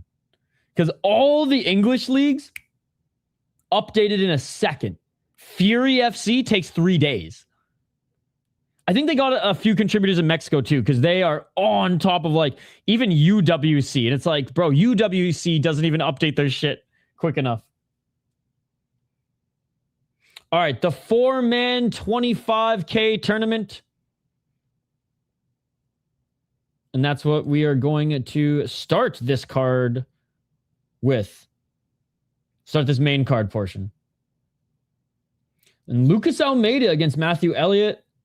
Damon Donald versus Aiden Lee. Dude, I'm stoked. When I was putting the schedule together earlier... Oh, no, we're jumping right into it, chat. Sick. When I was looking up what was going to be on Sunday, I was like, FightStar? What the fuck is FightStar? Then I started just looking up the names and a little bit more about the promotion. I was like, fuck, this actually is pretty sick. And 25,000 pounds, bro, that's a fuck ton of bot. That's a fuck ton of bot. Fuck, I might not even have time to do a quick push up here. Right into the main card. I love it. I love it. All right, Matthew Elliott, the boogeyman. There will be... Chat, there will forever only be one boogeyman. And he didn't even fight in mixed martial arts. He fought in hockey. When I say that he was the most scary player in the National Hockey League for, you know, the near decade he was in the league, yeah. He wasn't a good hockey player, but he was arguably the best in his role at the time. Sometimes he didn't even need to fight. Sometimes, but during the commercial break, he would just skate, you do a lap, and everyone goes, oh, fuck. I can't show the footage on YouTube. I can maybe show some of the junior hockey footage because it's NHL content, but if you guys want to see some of this guy's fights, he was fucking 6'7" before skates. So like almost 7 feet tall on skates and like 250 pounds, maybe even more. And he beat the fucking shit out of guys. He's no longer with us, unfortunately. Had some substance abuse issues and ended up passing away while still under contract with the New York Rangers. But I had the pleasure of watching him play junior hockey in Canada when I was a kid. He played for the junior team. And yeah, fucking cult hero hockey player. So the boogeyman, Derek Bugard, always been a fan of him. Canadian as well. And I hope he's resting in peace because he had to fight some demons here during his career and towards the end of his life. All right. Having said all that, the boogeyman here is not Derek Bugard. He's Matthew Elliott, 6-3 as a pro out of Fight Academy, Ireland. Irish Animal, part of our community. He trains MMA there. 1 KO, TKO, 2 submissions, 3 decisions. He's never been finished. 0-1 in Octagon, 5-2 in Cage Warriors. And he is now here in FightStar to try to claim that 25,000 pound prize. Beat a 3-1 guy, 5-2, 4-0, 3-2. Lost to George Stanis, no shame in that. I mean, it's funny that Tapology doesn't count it, but whatever. Ryan Shelley's good, no shame in that. I don't know who this is. Okay, Zeus is pretty good, no shit. So he's literally only lost a good competition. They weren't even able to finish him. Lucas Almeida, 26 years of age, 9-1 as a pro, 4-1 in his last 5 fights. Out of All-Stars, 2 KO, TKO, 7 submission. He's never gone to decision. He's been knocked out once. He fought in LFA back in September, but hasn't had a fight in 2026 yet. He's fought some decent competition. Mango Silva. Man, so we got Grappler versus Matthew Elliott, who seems just pretty well-rounded. Both 26. Oh, dude, literally, I was about to utter how much gear is Almeida on. Like, there's no way FightStar tests, right? There's no way this league tests.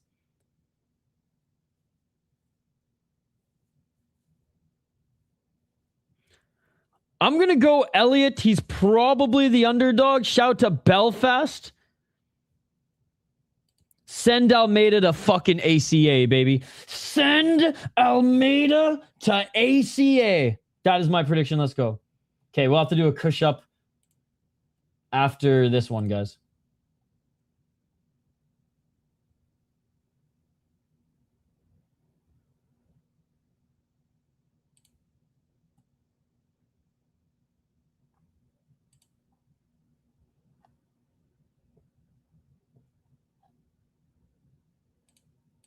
All right, Boogeyman was just announced.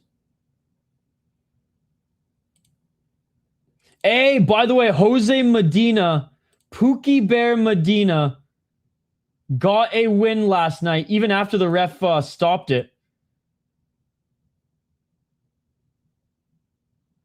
And then Medina started a riot. No joke. Pookie Bear Jose Medina started a freaking riot after he got a win in Bazan. Or sorry, not in Bazan, in fucking Bison. We'll react to that in a little bit here. Round one, let's get it on. Let's get it all. Medina used to have an iron chin, but it got beaten right off his face in the Ultimate Fighting Championship. All right, Almeida already swinging. Left hand by Elliott. Oh, nice left by Elliott. Elliott with the right. Almeida seeing the Tweety Birds. Oh, let's go, Elliott. Elliott knocks him down. It is all over. Go the fuck home. Go the fuck home. Go the fuck home. Oh, shit, he's not out yet. He's not out yet. Some hammer fist by Elliott. Oh, my God, Almeida's grabbing the leg. Elliott, continue to land hammer fist. Almeida's just trying to survive. Just trying to survive.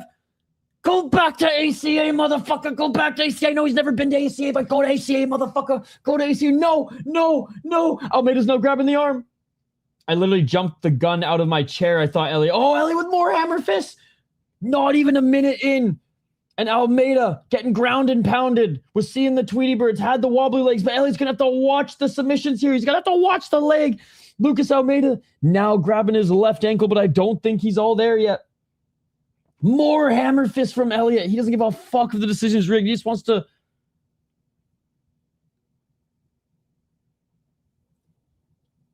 If we were allowed real MMA, this fight would be over. Elliott would just soccer kick him in the face. Nice job stuffing the takedown was Elliott. Elliott back in the top position. Nasty elbow by Elliott. Holy fuck, dude. He wants that... How much bot is fucking 25 pounds? Oh! Armbar attempt there. Okay, so Almeida already warned for grabbing the glove of Elliott, and he just did that again. The ref missed it. Almost in mount. Oh my God, a big right elbow by Elliott. Elliott with another left hand. 2 minutes now into this fight, and it has been all Matthew Elliott. Almeida trying to throw up submissions from the bottom. Armbar attempts. Leg lock attempts, but he just keeps getting punched in the face. It's as simple as that. He's trying to reverse now and staying in the top positions. Matthew Elliott, more ground and pound. I mean, like, this is how you counter jiu-jitsu. Oh my God, more shots here. I mean, Almeida's tough, man, because the fact that he's eating, this is no Tito Ortiz muffin shots ground and pound.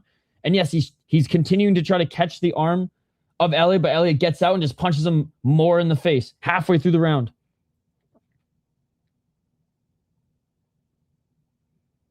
Oh my goodness. Okay, the commentary is saying 10-8 round for sure, bud. Like, yes, he's doing well, but we're 2 minutes and 30 seconds left in the round. You can't say that shit that early. That is not responsible commentary. Like, if the fight ended there, if this was an amateur fight, I'd agree, but like, calm the fuck down, dude. Right elbow by Elliott. Like, you just don't say that shit mid-round, bro. You call the fight. It wasn't Balian, by the way, who I'm ripping on.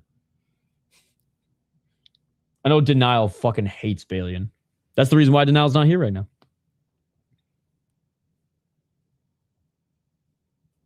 More ground and pound by Elliott. Almeida trying to grab his arm. All right. Now the commentary saying that Matthew Elliott just came out of the closet.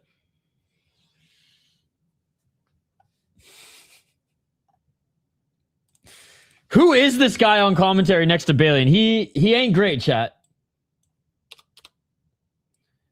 Elbow literally almost to the dick. You gotta be careful, Elliott.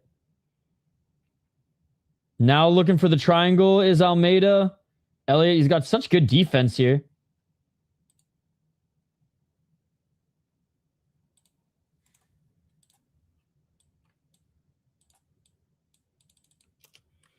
That was hilarious.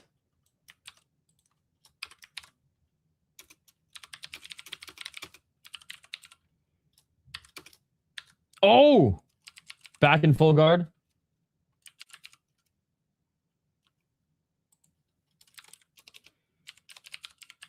Omoplata attempt, leg lock, back up to his feet now is Almeida. He threw a few different submission attempts to try to get back up to his feet.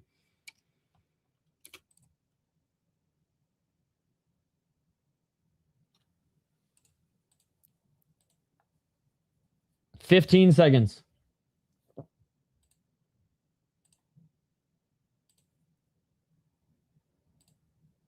What a comeback. Who is this commentator?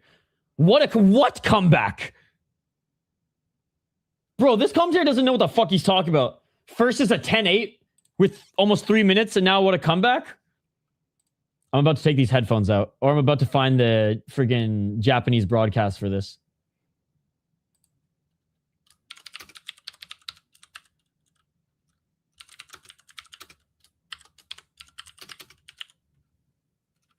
I'm bitching about this guy.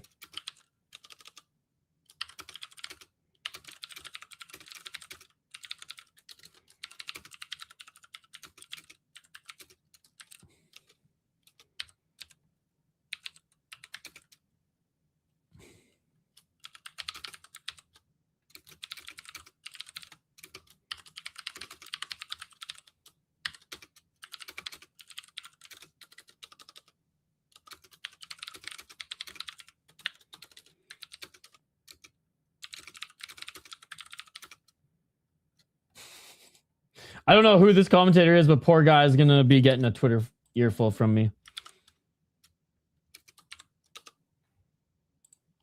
All right, round number 2.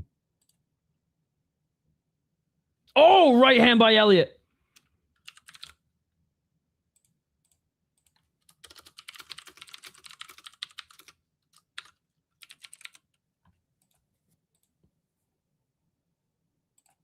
And now in the clinch is Almeida, right underhook.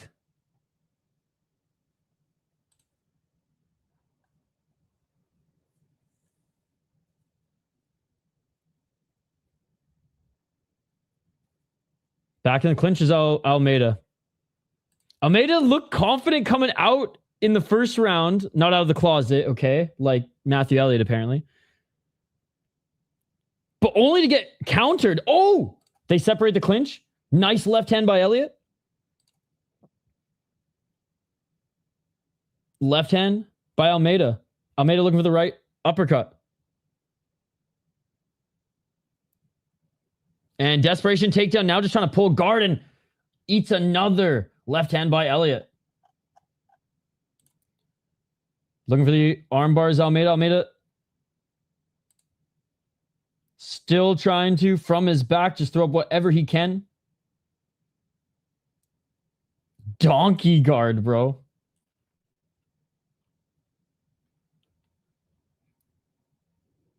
Man, Elliott's defense here is pretty impressive. He knows how to get out of most of these, but this is a little tricky here. Almeida, nice little backdoor sweep as to try to get on top, and he does get into side control with it almost. And if Elliott can get up, and he does, Elliott gets up and grabs the right leg. Dude, both of these guys' scrambles are excellent. Matthew Elliott knows what he's doing, and Matthew Elliott with the beautiful takedown. Trip takedown right into the full guard.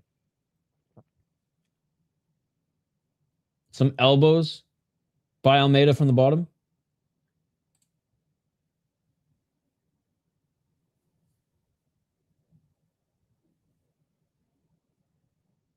Oh, nice lock on the right hand there for Almeida, and Elliott gets out and back up to his feet.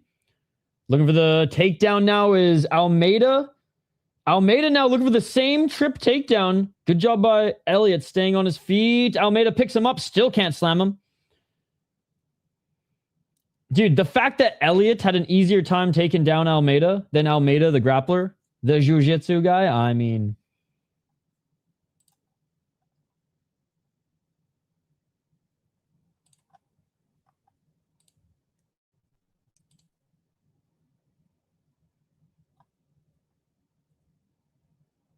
Now Almeida climbing up the back of Elliott, though.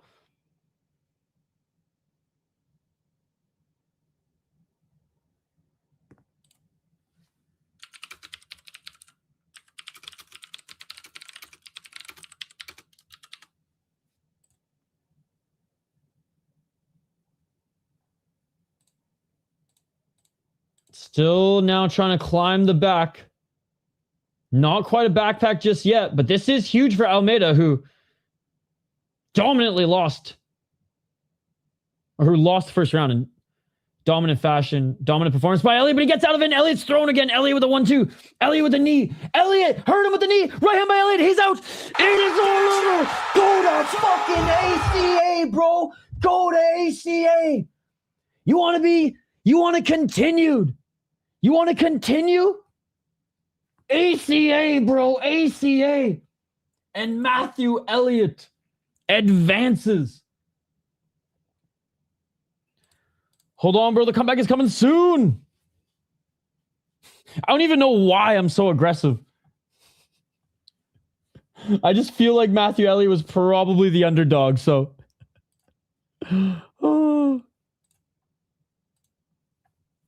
Hold on, bro. The comeback is coming. Right? A la commentary. Dude, all jokes aside, Lucas Almeida is a very good fighter, and the fact that Matthew Elliott literally beat the shit out of him and defended all his submission attempts, his strikes. I mean, Matthew Elliott's legit, dude. And again, he's only lost to top guys, and he just beat a top regional guy. I'm very impressed. Very impressed.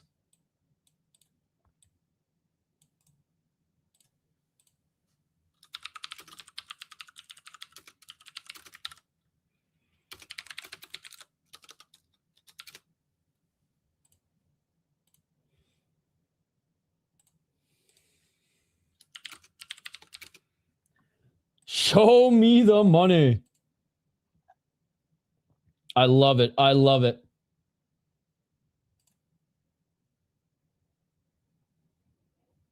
Step in knee from hell. Bro, once they post it, tag me in it, because I want to share that. That was nasty. Oh, speaking of stuff to share. Okay, we're going to talk about this on membership stream next week. Oh, fuck it. I got to squeeze in a membership stream soon, but fuck, man, next week's so busy. Like, I don't even know when I'm going to do it. I need a producer, chat. Or, like, I just need one extra hand. That's what I need, honestly. I just don't have time. I have time to write outlines. I have time to... It's just getting everything together. Because I'm not just going to go live and just talk for the sake of talking. I'm not going to do that. It's shit content, and I'm not going to... And you guys aren't even going to watch it anyway. So that's why I put a lot of time into membership streams. But, I mean, I spend days prepping sometimes. Like two work slots of the days prepping. Because I want it to be good. Maybe we'll just squeeze in some highlights this week. I might just have to do that, which takes a little bit of prep, but not much, like me reacting to highlights and profiling and showing love to some of the fighters. But I want to do more, chat. I wish there were 38 hours in the day. But unfortunately, there's only 24. And the older I get, I just fucking can't sleep. Or I need more sleep. I can't operate on little sleep. See? I can barely even talk on it. Okay. Great win. What the fuck? This is what I meant.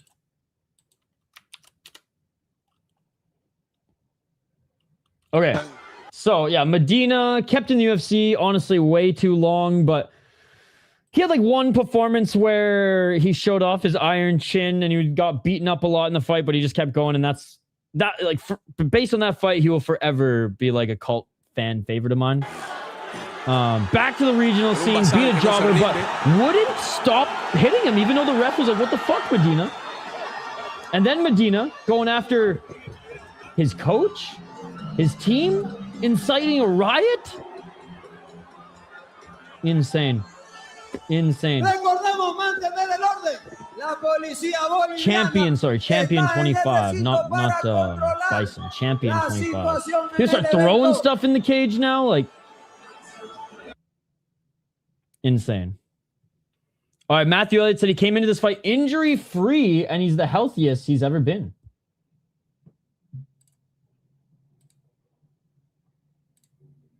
Oh my God, knee followed by the right hand.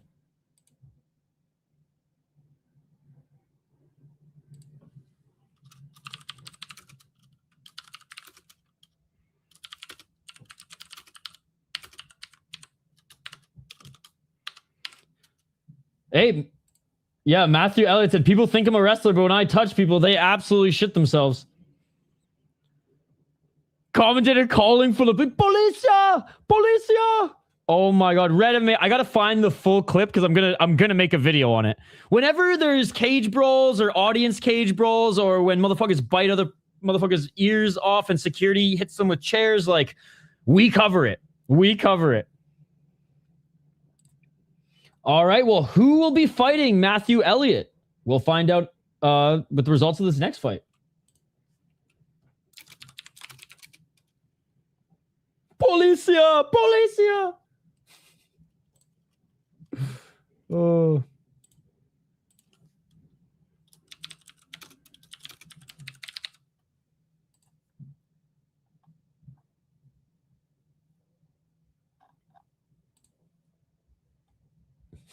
Bro, I thought I was the negative one towards the UFC. You guys know who Sean Sheehan is? A fucking Sherdog? I swear, he's like so positive on his podcast and just like a very knowledgeable guy. But as soon as he jumps in his articles and on Twitter, though, it's like he still provides a lot of good information, but it's like in regards to the fights, he was criticizing the fights yesterday. Like, how, other than the heavyweight fight, how can you really criticize? Anyways, love you, Sean, but come on.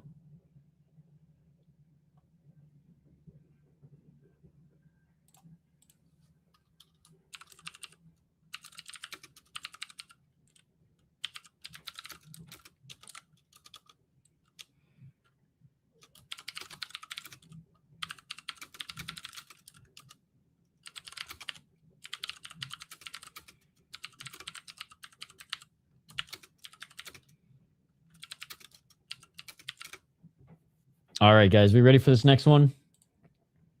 And overall, for a card this big, the pacing has been pretty damn good, chat. And by the way, if you want to catch up on all the prelims, go subscribe to FightStar Championship on YouTube.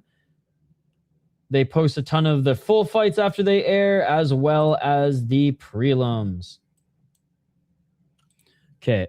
I am going to, now I have to fucking piss too. So I am going to take a quick break here. And on the other side, we will be back to tee up this next one. And again, the winner of this on their next card, I believe. Next card of the one after. I don't know how often this league puts on shows. But we'll see the tournament final. It was only a 4-man tournament. A little featherweight 25,000 pound prize money tournament. All right, how many more times do you guys think I have to refresh Tapology for it to work? We're on attempt number 18 now. I'm never paying them. I'm not giving them a dime. As long as I can refresh it enough for it to remember that it doesn't need to put an ad slot there. You can just put it at the bottom of the screen. This is like, we are fighting the war right now. This is the civil war, the people versus Tapology. The more you guys pay, the less we're going to win. Thank you. In December. You teased us there. This might be the most ever, chat. This might be the most I've ever refreshed. How crazy is that? All right. If it doesn't work in 4 more clicks, we move to SureDog because this is fucking stupid.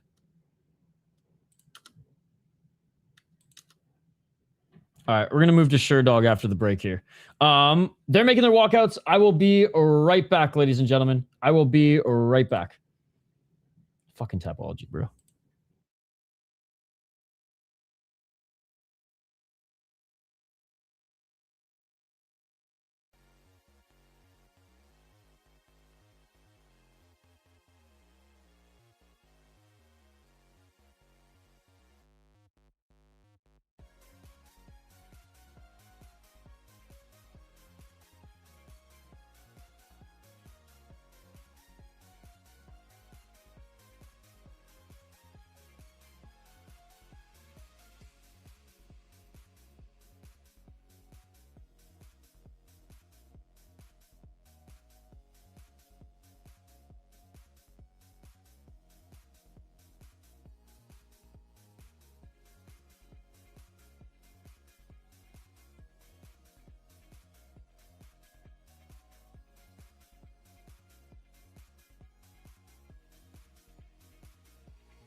Yo, sorry, chat. The freaking music in the background wasn't even playing for you guys. No wonder y'all left. All right. We have, out of England, Aiden Lee, who's 15-11 as a pro. 3-2 in his last 5. 31 years of age. Didn't flip the bird on his way out. Dude, these walkouts are actually sick. He's at a Team Renegade. Okay. 2 KO, TKO, 11 submissions, 2 decisions. He's lost 6 decisions. He's been knocked out twice, and he's lost 3 submissions. All right, I mean, he's had a long career. 3-3 in Bellator, 9-6 in Cage Warriors. Lost to Nick Bagley in the Cage Warriors title fight back in June. Bagley's legit, so no shame in losing to that. He got submitted by him, and that just shows how good Bagley is. Before then, beat a 10-3 guy, 9-3 guy. Close decision to Loof, who's good. Honestly, lost to Conrad, who's good. I don't know who Binder is. Oh, I do. He's good. Yeah, I mean, fuck. He's good. He's good, man. Still fighting legit guys. Lost to Aaron Pico in Bellator. Henry Corrales. I don't know who Saul Roger is. Dean Truman. Dude, he's had some good fights throughout his whole career. Cage Warriors even before Bellator, so... He is getting up there in age. Damon Donald, 4-2 as a pro. 2 KO, TKO, 0 submissions, 2 decisions, and 2 decision losses. He's never been finished. 3-2 in Cage Warriors. Lost to 5-3 guy via split decision. Lost to a guy making his debut. Yeah, I mean, barring he fucking knocks out Aiden Lee. Donald should win this one. What do you guys think? They're both in the cage. They're about to be announced.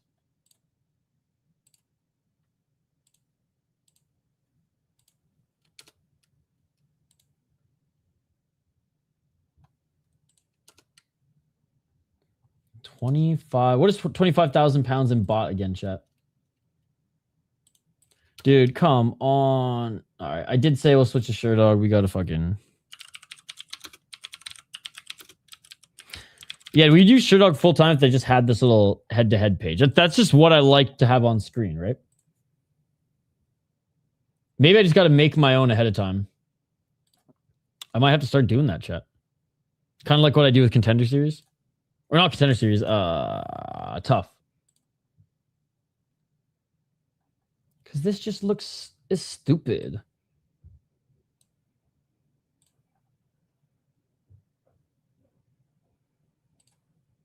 All right. They are announced. Here we go, chat. Fuck, now fucking... Oh, we can't have nice things. Now Sherdog just doesn't want to load. All right, here we go.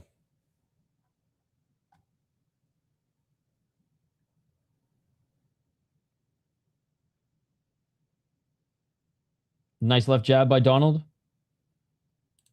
I'm going with Lee, by the way. Well, you know what?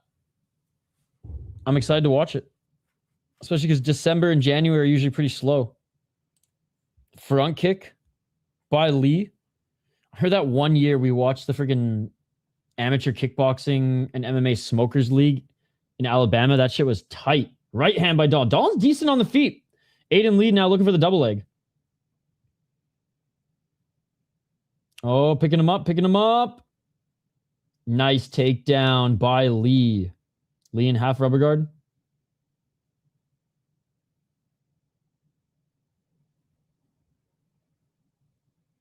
And Lee trying to pass. Donald, the commentary saying, is primarily a striker.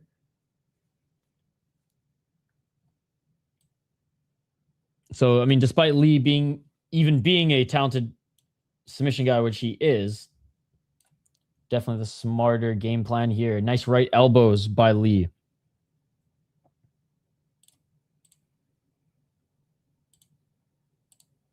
Back up to his feet is Lee. Lee grabbing the cage. Come on, ref.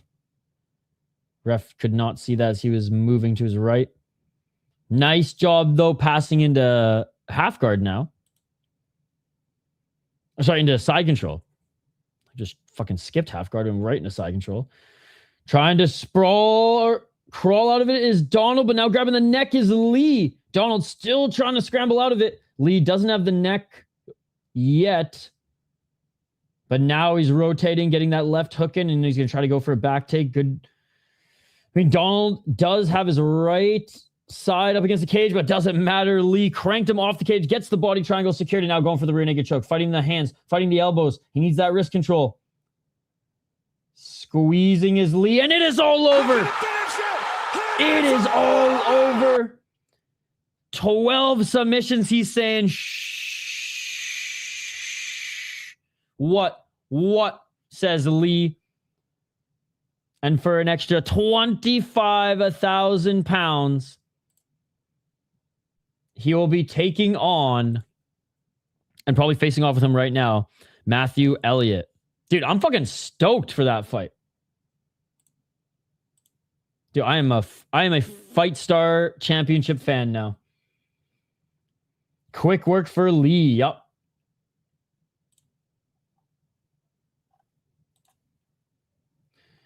Dude, I'm stoked we were able to cover this and hang out today, Chris. All right. 4 more fights. This is not an amateur fight, by the way, guys. Thank you to Red MMA for clearing that up. And then we got 3 title fights, which, again, you guys know I am not a fan of Potieria at all. And I am rooting for Cali de Oliveira all the way. Like, I'm sorry, I will never forgive him for what he did to Shogun. Not even in the fight. It's the friggin' Fortnite memes after. Like, bro, understand the position you were given, the layup you were given. Understand the significance of this. Not only the fight and they ended the career of Shogun, but like where it was in Brazil, like yeah, I will never cheer for him ever. Diego Silva just accepts every fight on short notice. Dude's a warrior.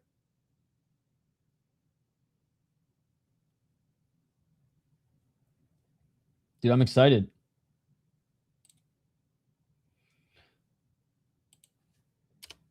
Aiden Lee.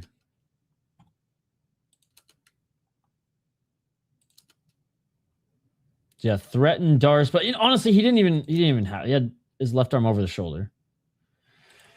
Oh, all right, Tapology. I'm sorry, bro. We tried. 59 refreshes. It ain't gonna happen, but it ain't gonna happen. I don't care if Sherdog's got pop-up city and is slow to load.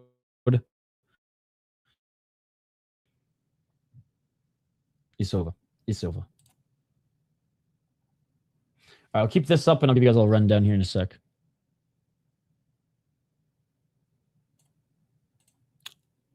Dude, Balian's carrying the broadcast here today, by the way. I know Denial's thrown up right now, but like he's doing a great job.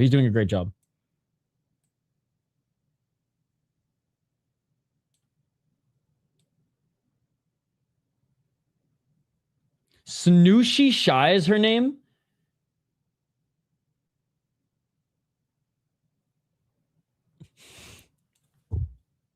I can see it.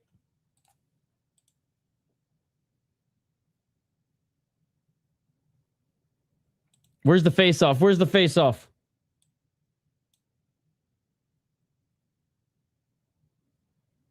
He said, this is Aiden Lee part 1, part 2 in December. Another rear naked finish.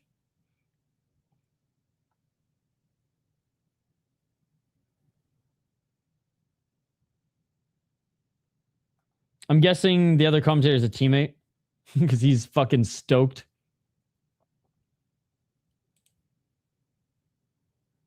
Dude, his accent is awesome. Does he still have his mouth guard in? Is that why? Oh, he does. That's bro, take out the mouthpiece. I'm like, bro, there's no way he is that English. You know what I mean? Like, you barely understand him. He'll walk his fight.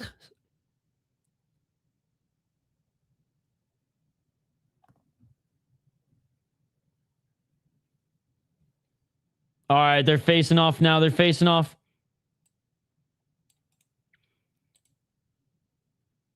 Matthew's literally drinking a beer in the back right now, bro. Let him be. No, here he is.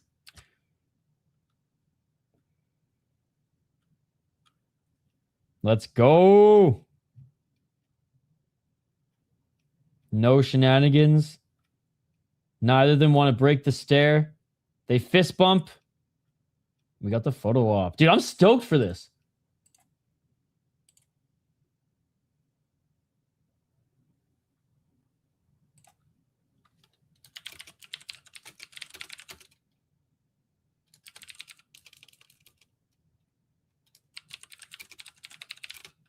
Cool. All right, we'll dive into this next one here. I know Red MMA is stoked. I mean, yeah, right after this, we go in a prospect fight here, prospect matchup. We go right into title fights.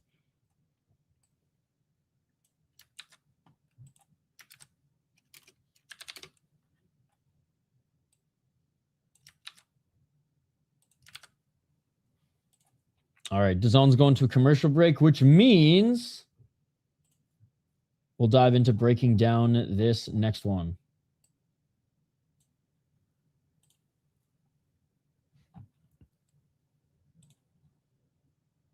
All right, Maximus Kashket out of the UK. He is, 5-0 as a pro. Okay, they're not even, what the fuck? So yeah, on the main Tapology page, it's all messed up because Igor Silva is 12-7 and Maximus is 5-0. So I don't know what's going on here. Anyways, Kashket 5-0, 22 years of age against the 26-year-old Silva. So both of them decently young.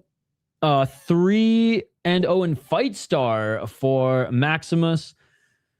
Taking this fight on short notice is Silva do Nascimento, as Maximus was supposed to have a different opponent, and he actually fought last February.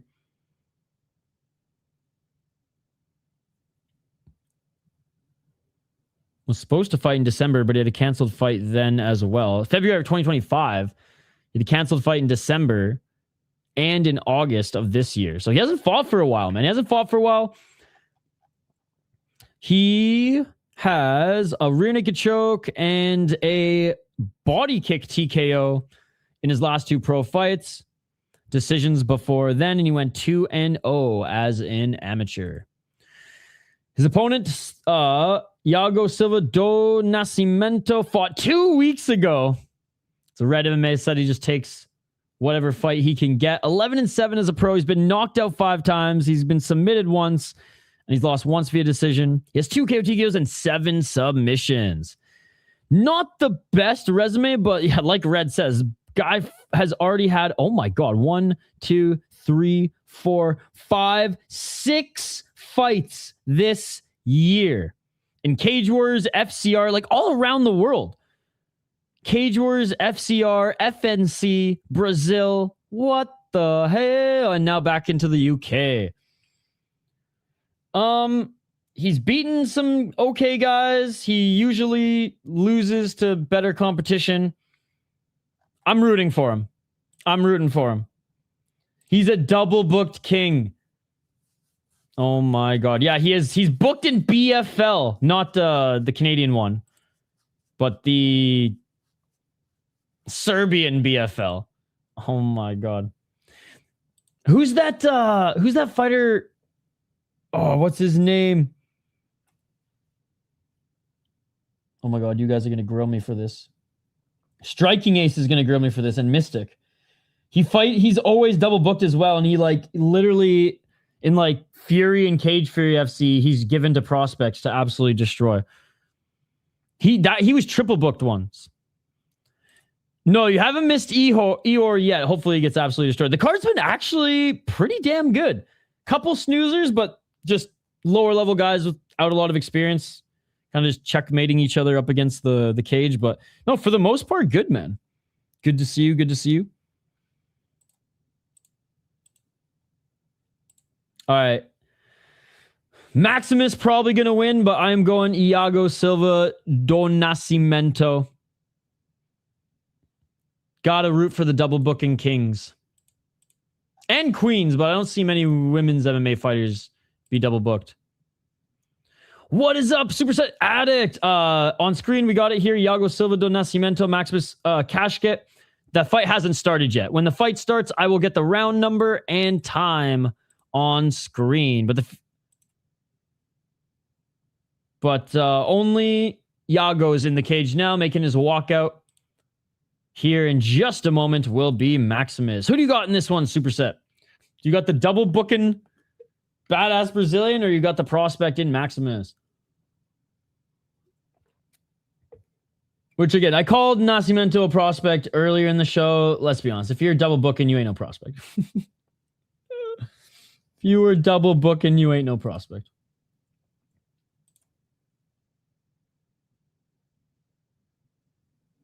All right, Maximus walking out.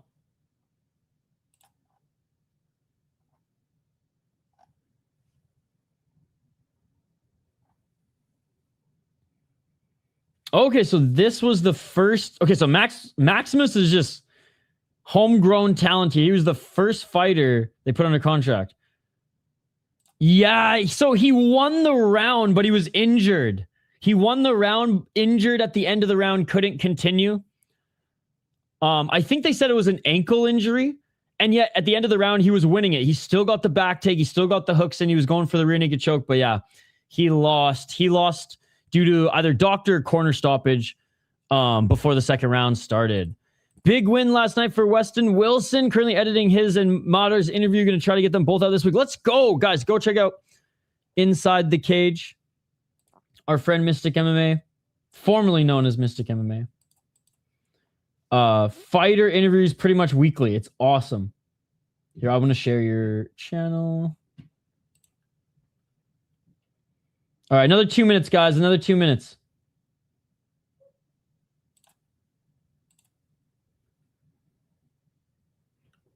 Oh man, he looks way more dialed.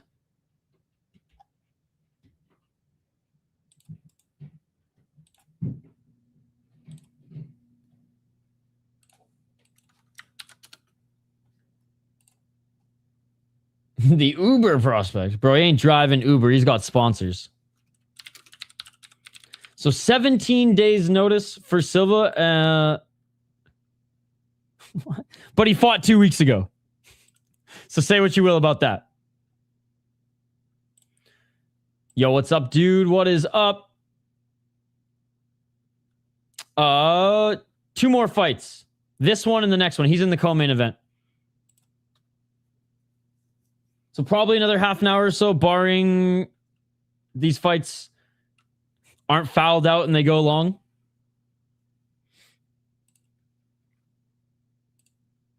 All right, let's go, Iago Silva.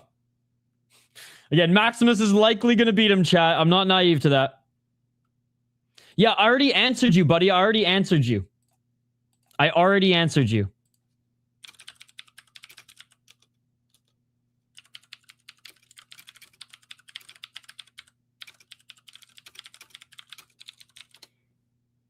We're going to get to this fight, man. I replied in great detail. You can rewind the tape.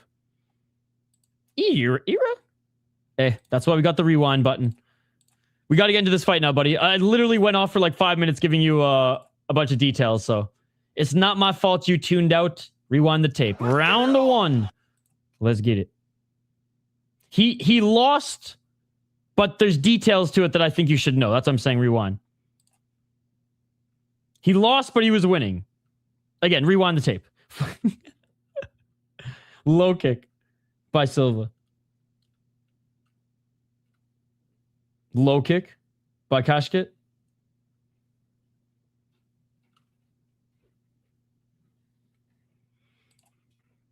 All right, there's not a lot of action here yet. I think it was an ankle injury. So either doctor stoppage or corner stoppage, or technical TKO.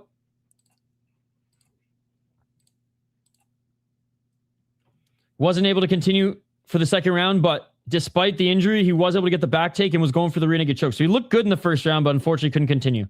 Low kick and a right hand by Kashket. Kashket with the left. Oh, good on the ref, telling Kashket to watch those fingers, watch the Burmese jab. Front kick by Kashket. God, just remind... I don't know if anybody's had Kashket bottom June. It's a fucking awesome Persian dish. And I'm hungry right now, so all I can think of is that. Left hand by Kashket. Right elbow by Kashket and getting out of the clinch with Silva. I just think it's so... How based is it? Silva, only 17 days notice, yet fought 14 days ago. Oh! Silva with some big hooks. Silva with a body kick.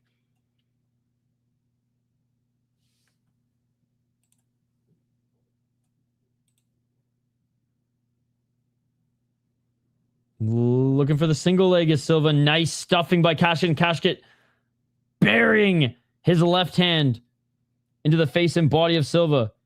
Nice job going to the opposite side here. Brutal ground and pound. Oh, it's about to be called. It's about to be called. Oh my God, it was seconds from being called, bro. It was seconds from being called. Covering up his Silva, but Kashket hammer fist galore. Readjusting his Kashket, turning to his knees right now with Silva. Kashket now looking to get his back.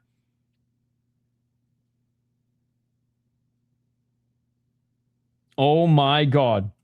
Dude, baseball is buzzing here to start the season. Big knee to the body by Kashket. Knee. Dude, that was like watching Super Leg rip his knee. All I wanted to do was climb fucking whatever the Vikings arena is called.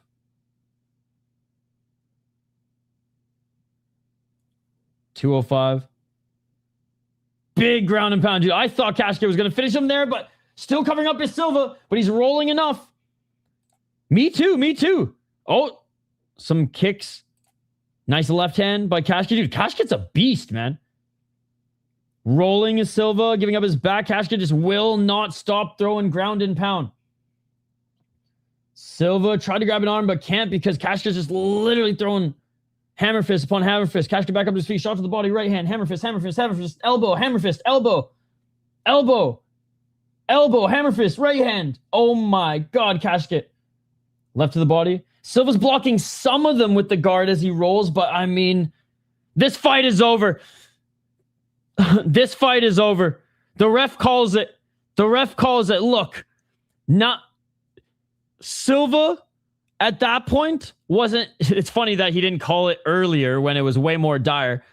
Silva was escaping, blocking, but then just didn't improve position. I don't think this was a good stoppage. Don't get me wrong. But I guess the ref was like, you know what? Fool me once, fool me twice, fool me 3 times, 4 times. You can't get back up to your feet here. And you've eaten how many shots? Look, in a major organization, you would have let it go on a little longer. I'm not a fan of this, but yeah, wasn't intelligently defending himself for advancing position. 2 minutes left in the round. Maybe if it was closer to the end, he would have let it go, but look, it was not a good stoppage, but Silva was getting his ass kicked. What do you want me to say?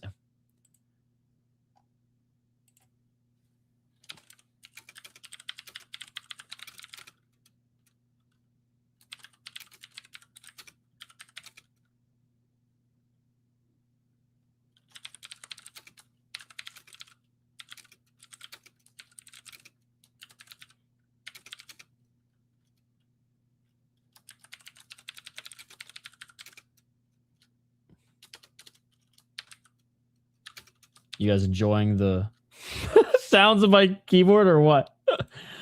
I do more typing than e-begging, right, chat?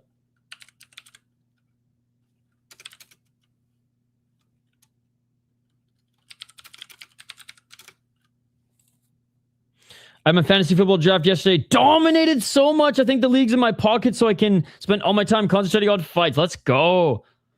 Yeah, I got a buddy who's in a few leagues. He was going ham yesterday.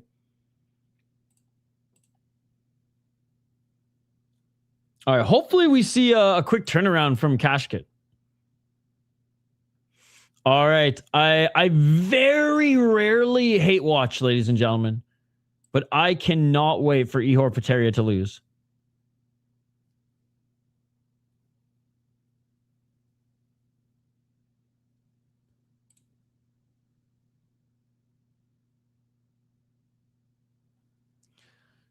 Cali de Oliveira, the juggernaut. 6-2, 6 knockouts. Never been knocked out. He's been submitted twice. Ihor, obviously, more of a striker. Fought a kickboxing fight in Senshi in his last fight. Oh my God, this is the guy. Oh, he's gonna fucking. Oh, no. I know who this guy is.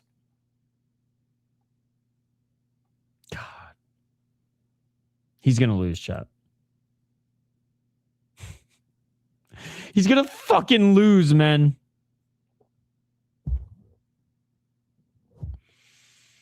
I'm scared now. I'm scared. We'll get into why here. His record his record may look good, but his resume, not so much. I am not excited for this one. I mean, I'm excited because hopefully... I'm excited because there's a chance that Ihor Potieria loses, but... Aquaman out of Brazil, 6-2. Oh my God. 6-2 as a pro. Has been submitted twice. Certified Unk, 39 years of age. And is this being contested at heavyweight? No way. Okay, this is light heavyweight. It's okay. He had to take... See, he has fought in heavyweight a few times. That's what I'm saying. I will never forgive him for what he did to Shogun in Brazil. That's like taking a run at Gretzky, dude, in his last season. You don't do that without the consequences of forever being clowned on and hated. Like the clown and non-high level fighter that he is. That's how nasty I'm gonna get. But anyways, he got a win against Satoshi and Ryzen, but lost to Shoma. Satoshi's not necessarily it's Ryzen heavyweight. It's not the greatest, but hey, got a win over Satoshi, lost to Shoma. Probably should have gotten both of those, and then actually fought a lot in Japan, fought in Double G, fought in Gladiator, and that's why he was able to knock out undersized heavyweights and even undersized 205ers. Lost to Satoshi Ishii, who, even at that stage of his career, just a better overall fighter. So I would say no shame in that, in suffering your first loss. But yeah, fought the same guy twice in Brazil, and then went over to Japan to develop, somewhat padding his record with easier matchups there, although he did lose to Shoma. What the fuck? Oh. Ihor Potieria, a lot more experience in both kickboxing and mixed martial arts. 20-8 as a pro, 6-3, 9 KO TKOs. Sorry, standing 6'3", and he'll be 205 pounds this time. 9 KO TKOs, he's been knocked out 5 times. 6 submissions, he's been submitted once. And 5 decisions, he's lost 2 decisions. 8 losses in total. Hasn't fought in 4 years, and now he's double booked. Insane. Insane.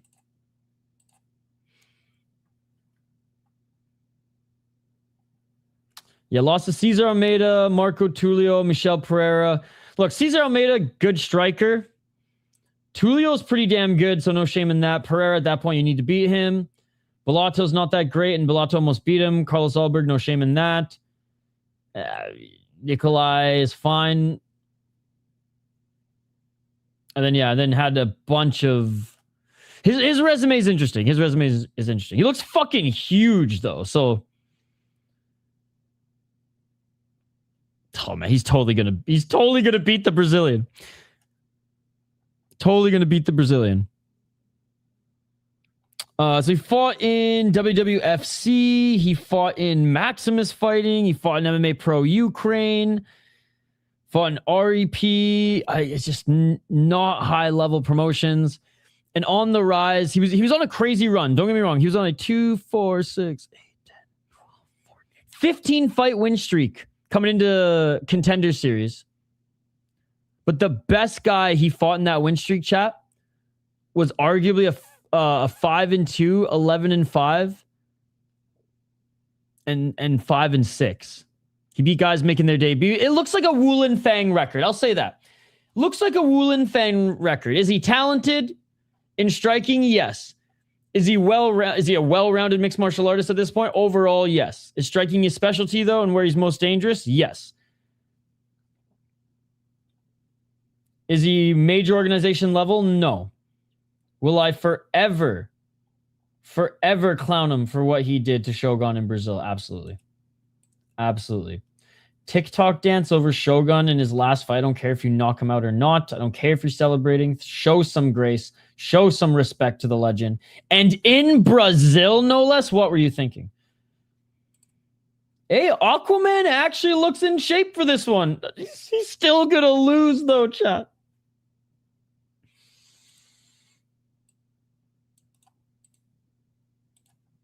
Oh, man. All right, who do you guys got?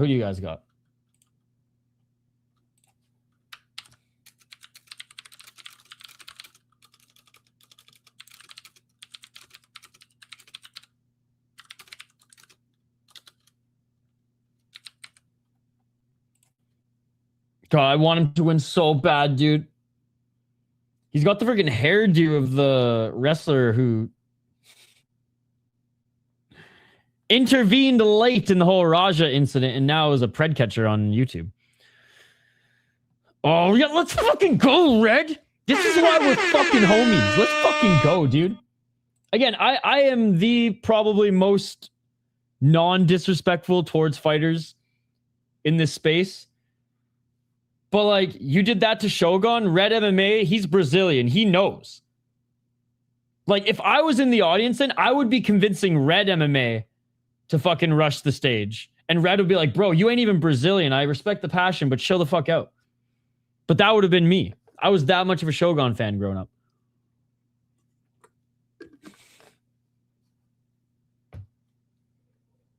And you know, he did better than Vandy in the UFC, so actually snatched that belt. All right, here comes Potieria. Not on the Russian gas, but definitely tapped into Kiev for a little bit. And I'm sure he's got some KHL connections. I hate this commentator now, talking about the Shogun fight.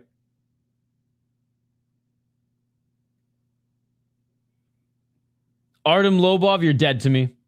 Artem Lobov is dead to me. Supporting Ihor Potieria is dead to me.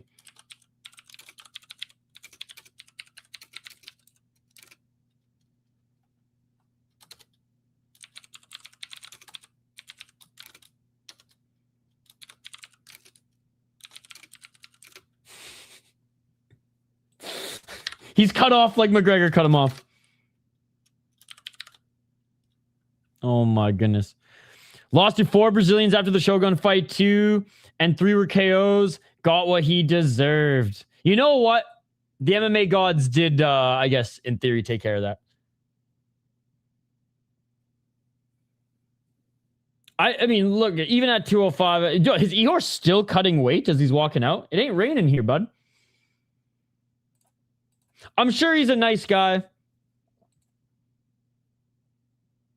But, yeah, he's... I'm definitely just rooting for Oliveira. Like, say it one more time, Isha. And like walking out to Eye of the Tiger. Who does that? Who does that? Okay, I'll stop. Oh, yeah, bro. Yup. He's got the back knee. I respect him for it. As you know, if you can get away with it, you better do it.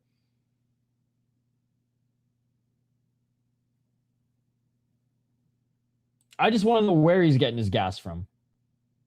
Because I want some too. Guys, if you're a fan of crazy Russian sports stories, I highly, even if you're not a fan of hockey, like Red, I think you would even enjoy this. Even if you're not a fan of hockey, because like Russian fighting and Russian hockey, like the Russian hockey, are so similar. It's literally the ACA of hockey. It's corrupt as shit. Putin owns...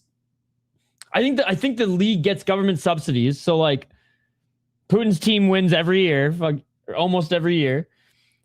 But they're, like, the second best league to the NHL. Arguably. And there's this American guy who could never really play in the NHL. So he played in, like, the B League in North America. But crushed it in Russia. And he just talks about the Russian gas that the trainers will give him pre or post games and just how crazy it is. Yes. Yup. That one was crazy. There was another one that, it wasn't MMA on Point who did, but, oh, what was it? I'll find it for you.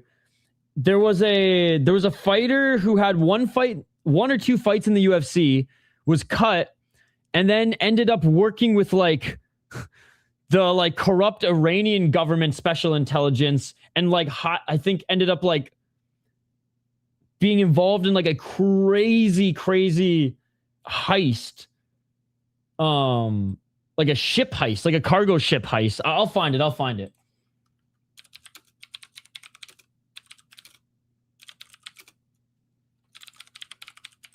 will find it. Yeah, he was caught helping smuggle Iranian oil. Munir Lazez. He was in the UFC like 2 or 3 years ago. I love this channel, by the way. Narera Fight Stories. Unbelievable channel. Unbelievable channel. I used to just listen to the shit as I was running.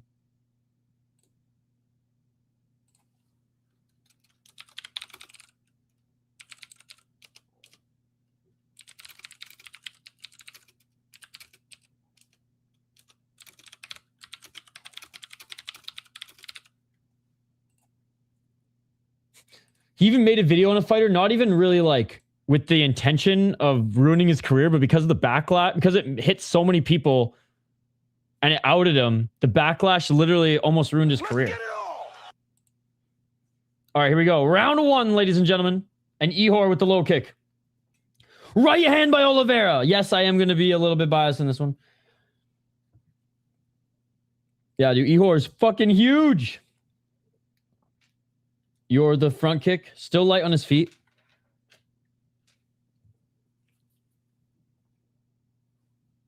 Oliveira looking for a counter. Oliveira looking for right hand. I mean, even at 205, Ihor's going to have the speed advantage. He's so light on his feet. He's got that like karate, Japanese kickboxing style. Low kick by Ihor. Missing with the left hand was Oliveira. Right hand by Ihor. Yeah, just so stationary and stiff. Oh, yes! Yes! Yes! Oliveira just dropped Ihor with a huge right hand. Come on. He thought it was a walkout. He thought it was a walk-off. Holy fuck, please. Please. Elbows. Come on. Elbows. Oh my God. Come on. Come on. Come on, Oliveira. Come on, Oliveira. Come on, hammer fist. Please. Please. Potieria back up to his feet. Potieria now. Recovered well. Oh my God, dude. Oh my God. Poteria's recovered well.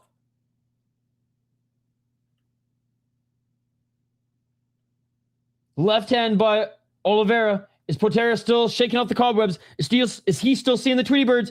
Left hand swing and a miss. Oh my God, dude. I wish it was a walk-off so bad. Potieria. Underhooks in the clinch.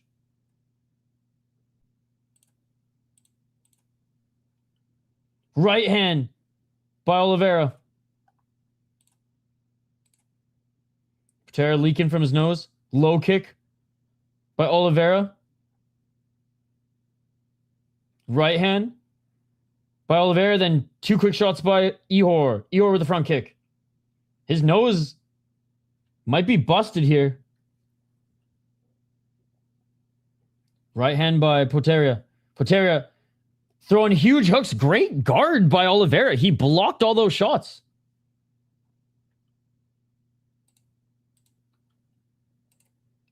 Potieria clinching, gets the takedown. Fuck's sakes. Well, I gotta try to grow the City Life accounts. My Instagram and Twitter are a joke. How's it going, Fried? This has been a fun card, and I fucking cannot stand Ihor Potieria. He's on my hit list for what he did to Shogun. I will never, ever, ever. Hey, no worries, bro. Hey, nice. Yo, Fried MMA and our friend Inside the Cage. Interviews and highlights for Fried. So go check out their channels. Ihor in the top position with some heavy shots. Come on, Cali. Cali de Oliveira. Oh, was looking for an armbar there. Elbow from the bottom. Back in side control. Right elbow by Potieria. And Potieria now in full mount. Oh my God.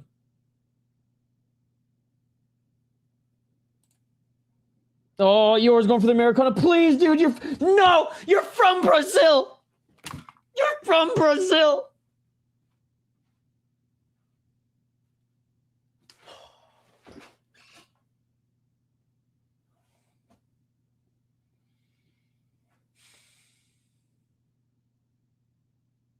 Fuck.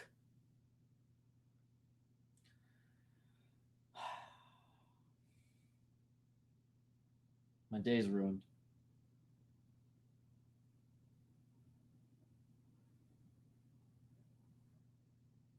Look at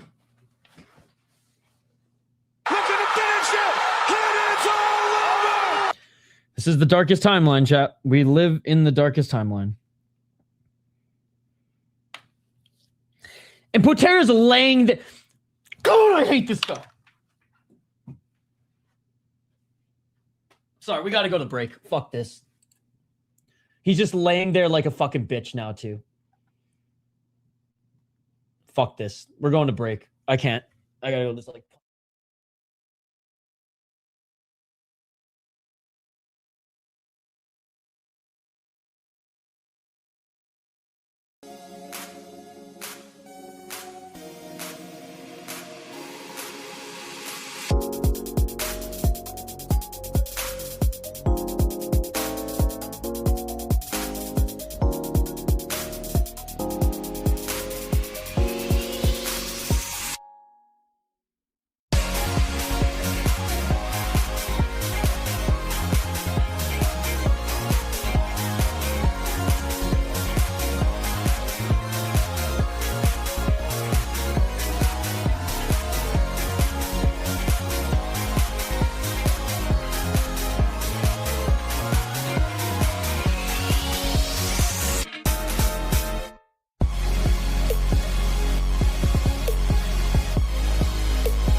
Okay.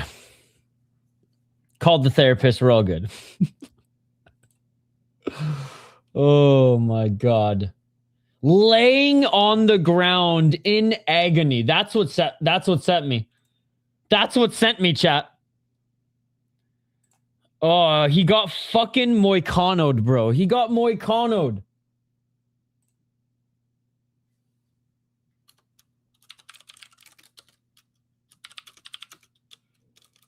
He can't even breathe, dude.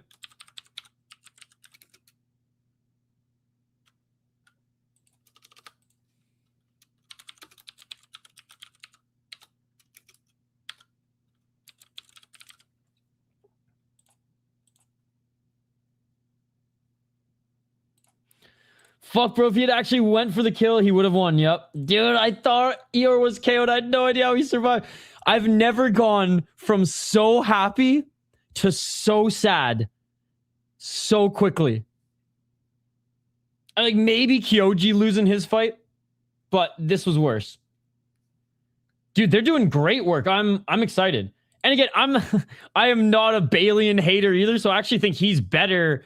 Like, he's just doing color, but he's way better than the other guy they have.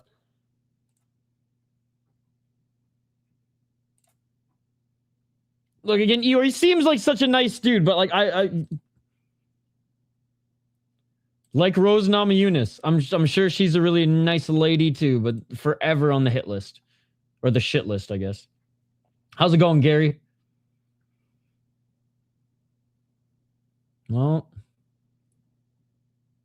He said, I know this really dangerous guy.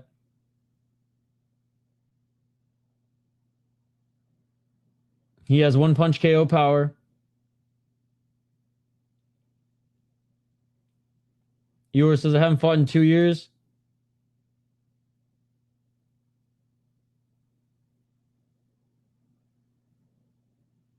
He said he's starting to settle in the cage. Yeah, after the Tweety Birds were gone. All right, Ihor, congratulations. You're the FSC champ, and you actually beat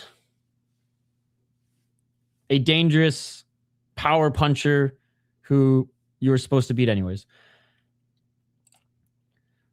Horiguchi losing was the second worst moment in MMA this year for me. Look at my pound for pound, and you'll know who's a first. So, Red, you must really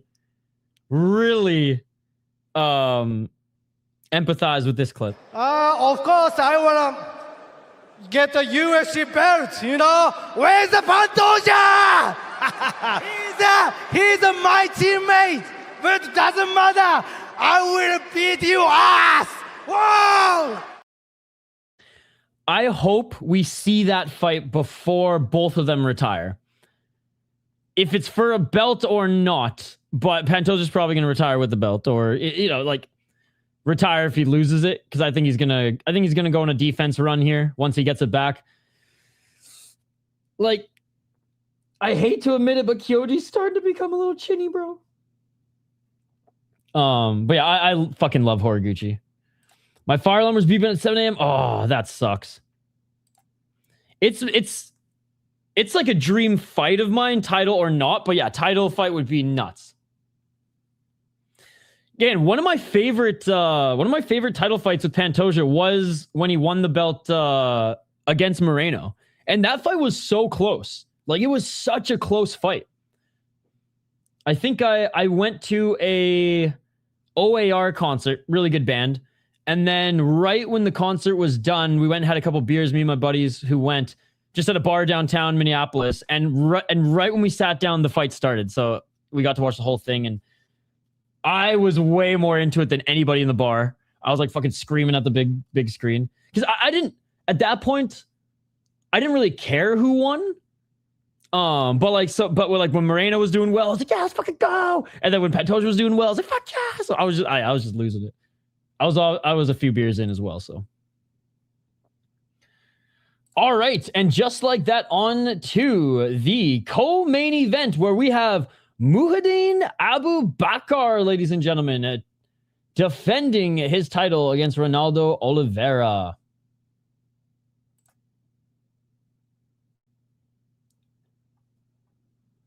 Dude, what a great way to spend our Sunday. No Fury FC, but this is a fun league. FC is a fun English league as well. Again, neither of them super high level, but I was, when I was younger, when I was in high school, not even really college, but like pretty much only high school. I mean, I watched all these smaller English promotions back then before Cage Warriors really started to, before Cage Warriors became like the #1 regional show out there. I'm a big Bama fan. Watched a lot of that stuff in Canada. So since Cage Warriors just become like the #1, I've kind of fallen out of the loop with a lot of the other smaller and up and coming now regional shows in the UK. So very, very excited that this one's free on DAZN. Excited that FCC is on Fight Pass. Fucking love MMA, dude.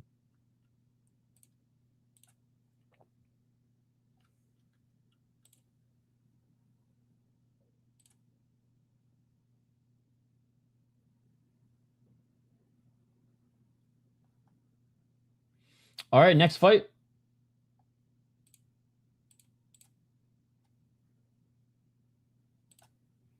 We got Muhidin Abubakar against Ronaldo Oliveira. And Oliveira already making his walkout there, wasting no time. Abubakar is 12-1, 27 years of age, 6 knockouts, 2 submissions, 4 decisions. All right. He's only lost once via decision. Oliveira, 35 years of age coming into this one. So his last big shot at gold. 7-0 in FSC for Abubakar, 4-1 in UAE Wars, and this is his third. No, this will be his fourth title defense. Beat an 11-5 Victor Nunes to win the title. Beat a 13-3 Iago Ribeiro, and then a 12-5 Nildine Pajes, who he knocked out in the first round. The other two were decisions. In UAE Wars, he beat a 5-1 guy as well. So that's crazy. So he's a two-time FightStar champ. So he won the FightStar title back in 2023, where he beat a whatever Andy Young guy. He was 11-13, doesn't matter. But then he beat a 15-5-1 Brazilian, followed by another actually decent guy who was 17-9. Then goes to UAE Warriors, cleans up there, wins the UAE Warriors title. Okay, that's what happened. So wins the UAE Warriors title, comes back to FightStar and got his third title defense. So not two-time. He just kept the belt when he did a little side quest to UAE Warriors. And now he's defending the belt here for the third time. So this guy's the UAE Warriors and FightStar champion. Damn.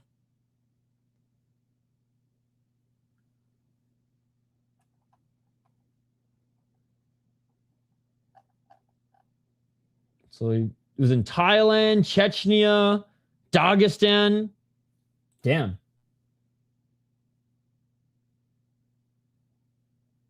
Oliveira, 11-5, 35 years of age, 2 KO TKOs, 8 submissions, 1 decision, 4 KO TKOs, 0 submission, 1 decision loss. I literally thought the guy with the fro was him, and I was like, no way he's allowed to grow his hair out that long. No way. No, that's just one of his coaches or trainers. Ronaldo's out of American Top Team Brazil. Like I said, 8 submissions. Hasn't fought. Okay, he fought in April where he got a guillotine win against a 9-4-1 guy to draw against the same guy. So they had their rematch. Lost to a really good fighter in ACA in the first round back in 2024. Won the Ironman title against a 5-0 guy. Honestly, his resume is pretty good. Like when he was like 3-0, 3-1, he was fighting guys who were 3-1, 4-5, and then he took a step up in competition, fought a 9-5 guy, 8-4, 9-2, and then really just continued to fight good guys after that. Has been super active though. In the last 2 years, he's only had 3 fights, but he did sneak a fight in this year. I mean, Abubakar is going to win this fight. He's very good. One of my favorite flyweight prospects. With an impressive win, he should be in the UFC. Absolutely. Absolutely. I mean, simultaneously holding UAE Warriors title along with any regional is good. Because then you could say, I got 2 titles because of, no offense, FFC, but because you got one in FFC. And UAE Warriors. I mean, UAE Warriors title alone, man.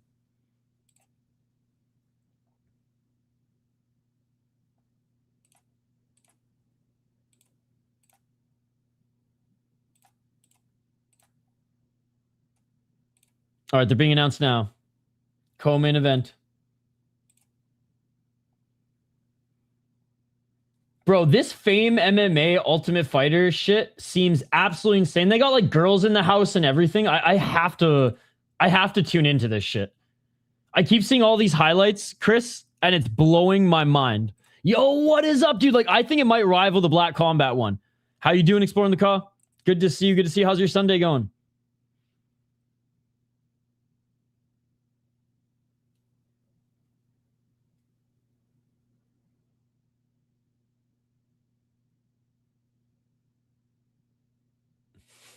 That's so funny. Earlier, I didn't even mean to make a joke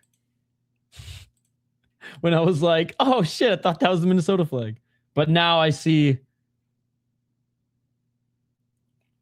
that some of you might have spat out your coffee when I said that. Chill and hope you're good. I am good, bro.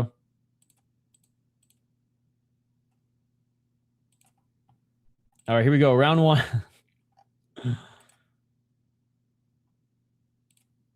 Oh, Oliveira expecting a newborn too. Oh my God, Chris. Bro. It is fucking crazy, the clips that are coming out. Like, this thing, there's like models and shit in the house too. Like, I don't know what's going on. I don't speak a lick of Polish, but I want to. Low kick by Abubakar. Oh, Abubakar slips and Oliveira tried to pounce on him.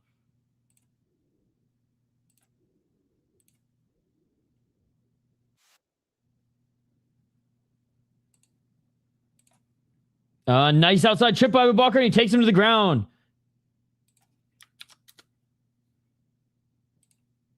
Fame the game is what it's called. I mean, honestly, these Russian and Polish tough clones are way better than what the Ultimate Fighter is now, if we're going to be perfectly honest.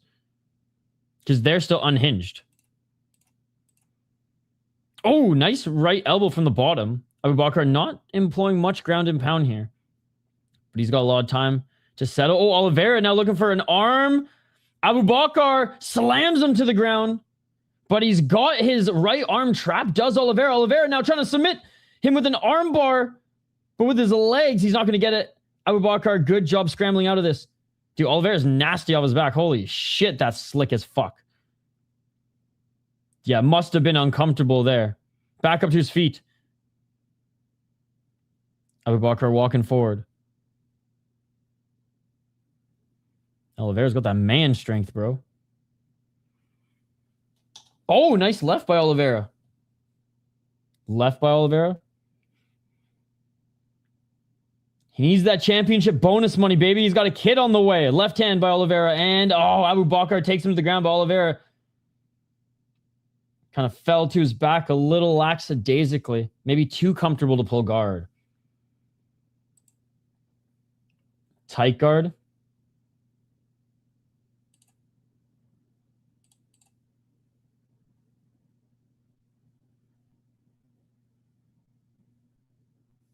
Still in the guard, but tight fucking guard.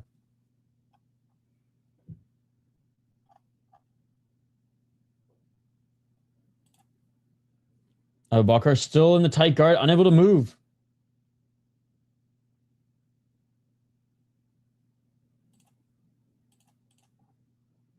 Still trying to work in the guard.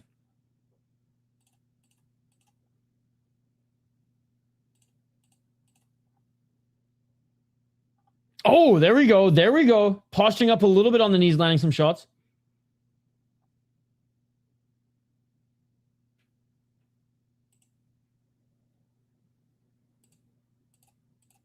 Still with the guard close and fucking tight.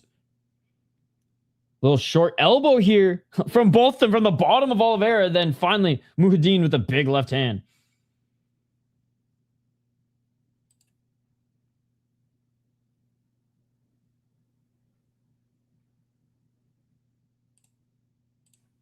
Still, all right, posturing up. Now he's landing some big shots. Huge elbows by Abubakar, causing Oliveira to roll to his right. Approaching the final minute.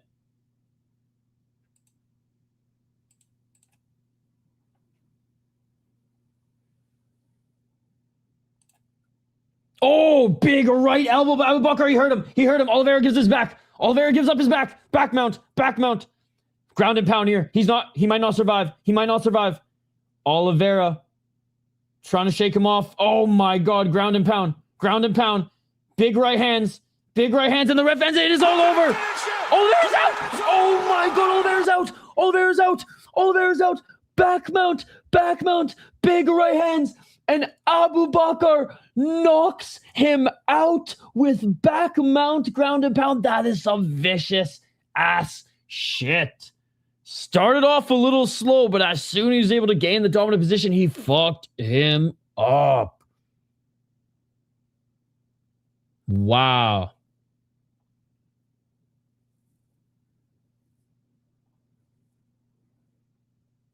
Holy shit. Hey, the crowd's going crazy cheering for him.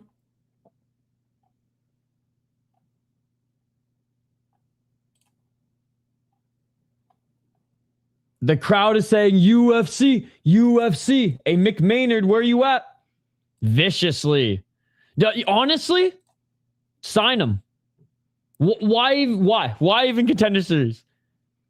Like, with all due respect, he's way above like a Bilal Hassan as far as experience so far. I think this is a straight signee, in my opinion. I think this is a straight signee. Double champ, won a smaller regional show, but clearly against decent competition, and then won in UAE Warriors.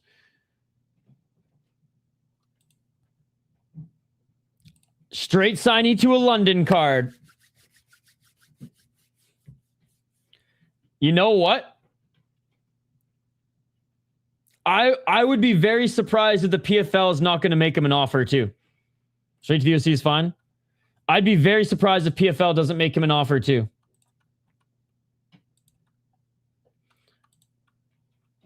The deep pockets are coming. The deeper pockets, I guess.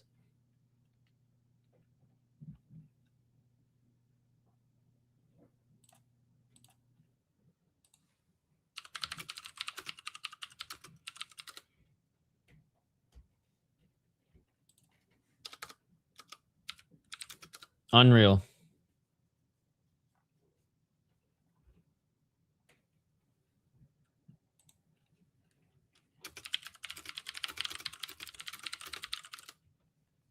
All right, we're just awaiting the official announcement here, guys. Dude, fun card. Like, I am pleasantly surprised with how entertained I've been throughout the day. The pacing, how half the fight card is literally free on YouTube, and then the rest of it's free on DAZN.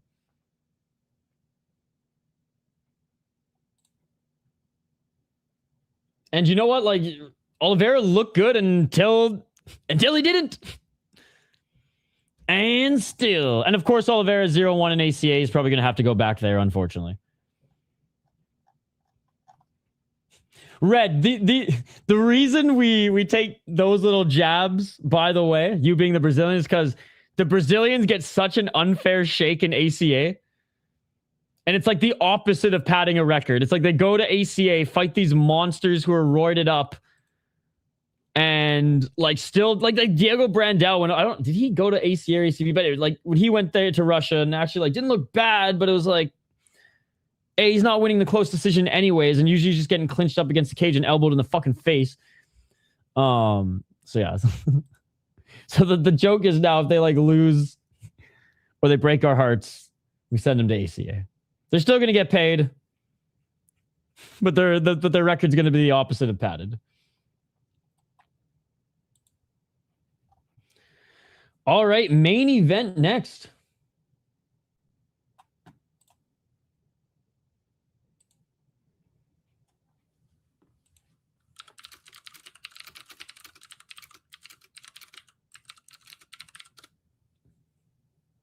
Big belt for a small guy. The one belt would look like it did wrapped over Demetrius Johnson's shoulder.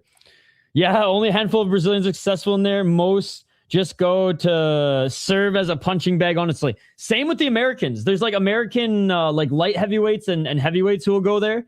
Same thing. They just get absolutely murked. Like some Bellator, former Bellator guys and whatnot.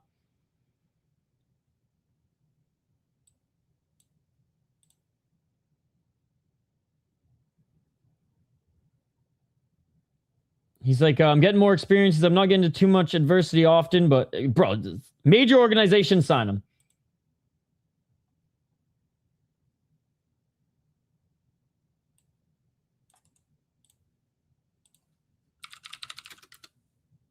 All right, they're asking what's next. I mean, 4-time title defense in... they want the UFC in FSC. Oh, he's saying, hey, crowd, let's go. I couldn't hear you. They're chanting UFC.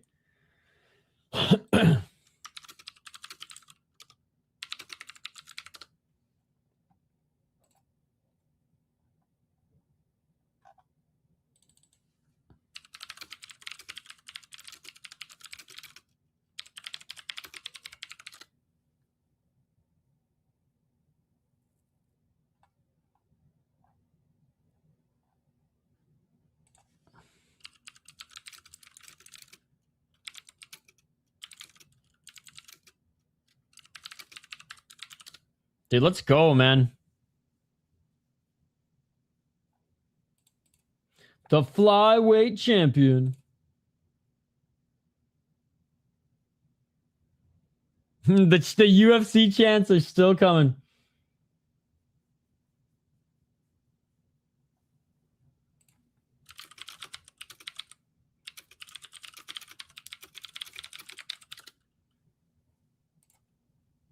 All right, chat. Last one.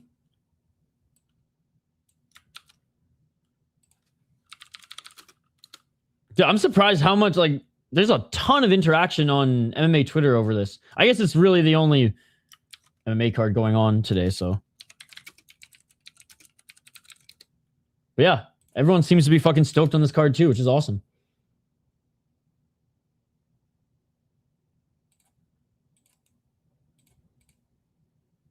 And welterweight title fight coming up next. And we have Nathan Jones against Tom Mullen. Nathan Jones, 17-12 as a pro.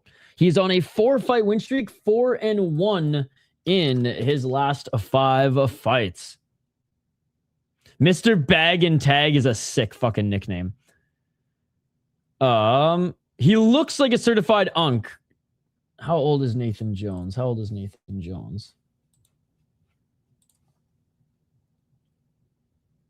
We don't know. We don't know his age. Okay, they're gonna have to tell us here. We'll find out his age momentarily. 18th match of the day. So shout out to everybody working the desk, behind the scenes, and the production for FSC. You have owned this Sunday.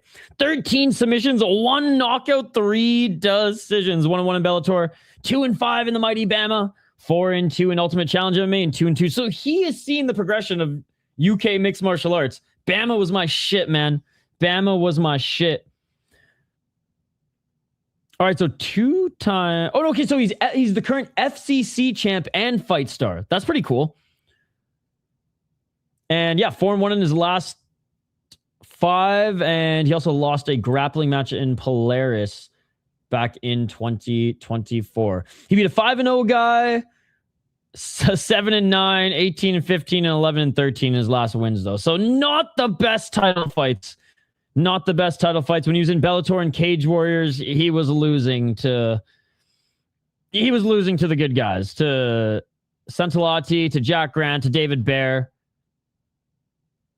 Adam Proctor, Peter Queally. He went on all his good runs have been against guys who just weren't good, bro. So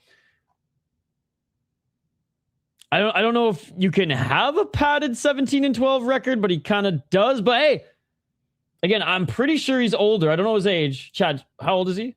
He looks like he's 40. Look at Unk's pro MMA debut. Tough debut. Oh yeah, what was his debut?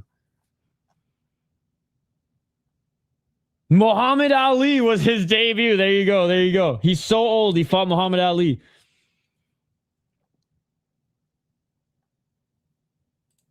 I was in first year.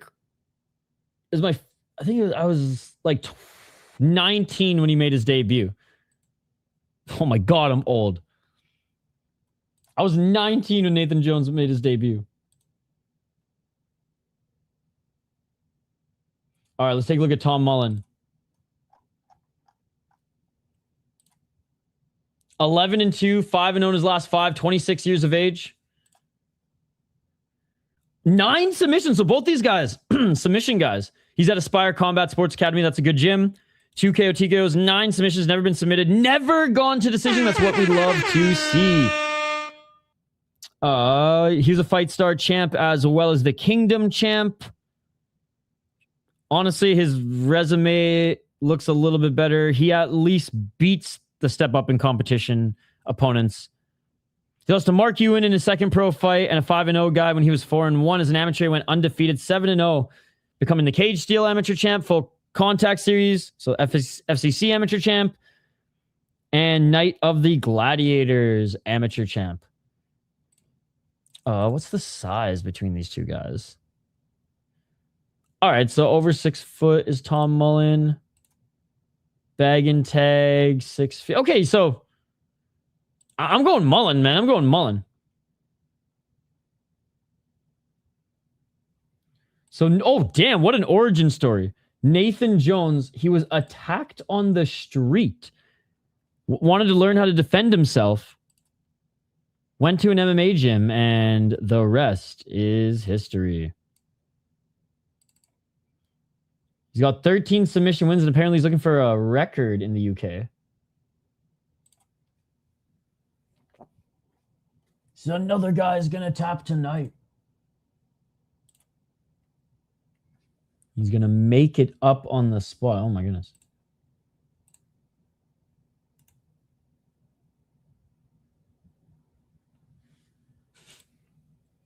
So it's not about the belt. It's to proven to my kids, to my students.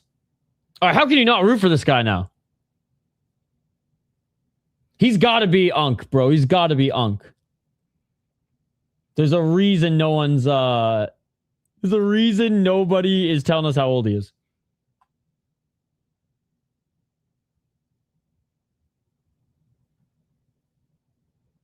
No messing around. Bag him up, take him. All right, boys. All right.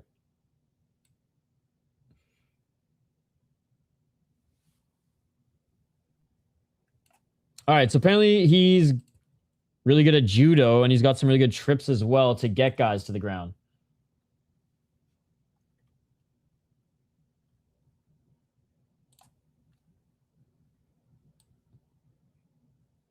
Tagged them all, bagged them all.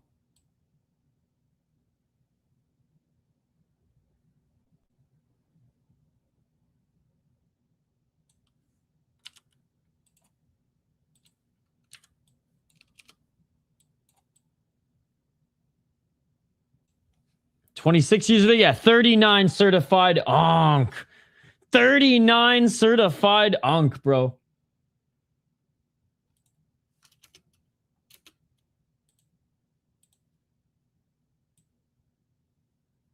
Here we go. Big shout out to everybody who joined us here today, everyone who hung out with us. You guys are fucking awesome. I appreciate you all. This Sunday has been great. I was expecting this to like drag on a little bit, be a little bit of a slog, just because like it's low level, like it's small. But it has been the opposite. And even though the chat hasn't been super buzzing, I mean, it's Sunday, it's a small promotion. Y'all are enjoying yourself. Everyone who has hung out here, really appreciate you guys. Thank you for hanging out and watching some mixed martial arts with us here today. Potieria may have won, but we're not going to let it ruin our day anymore, okay? I'm certainly not.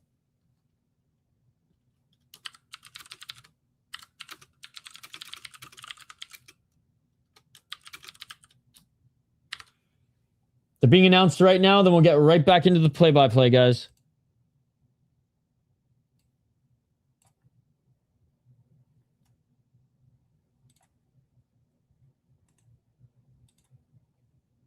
Mr. Bag and Tag. This card compared to the last card is so funny. I haven't watched any of them. To be perfectly honest. So I'm fucking stoked. It seems to be a little bit more high level than FCC. Or maybe it was just this card. Because I have seen some... I was going through some of their past shows and I'm like, oof, yeah, there's some funny title fights. All right, here we go, guys. Main event time. I'm guessing 3 rounds in this title fight, or is it a 5? Yeah, it's just a 3-round fight. Round 1, let's get it. Let's get it all. Low kick by Jones.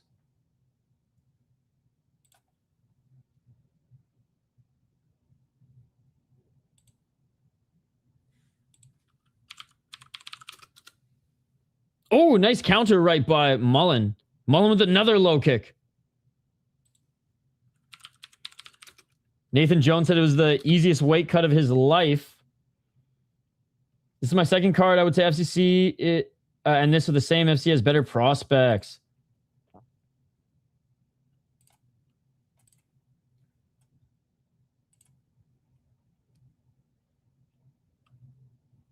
Clinching right now.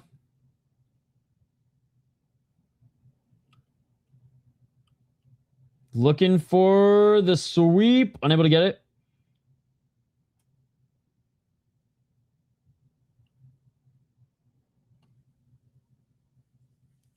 Clinching here is Jones. Jones trying to drag Mullen to the ground. He does have decent throws, according to the commentary.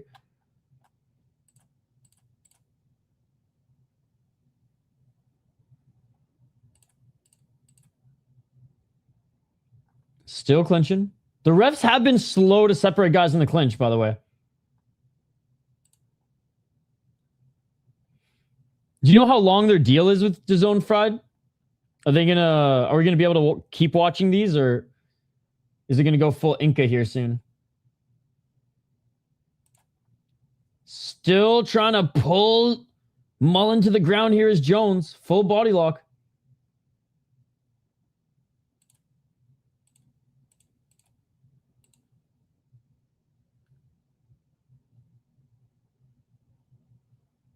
No clue. This is the first one in DAZN. Ah, okay, okay.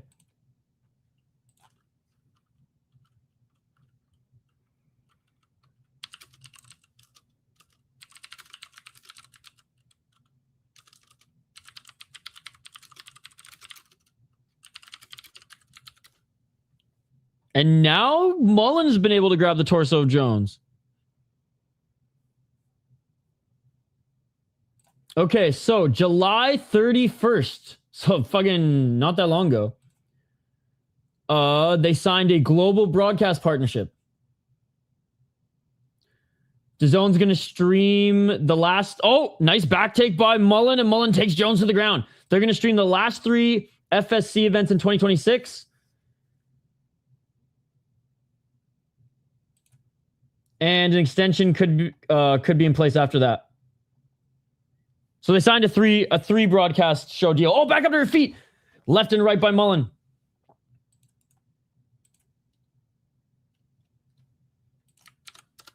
Here's the article.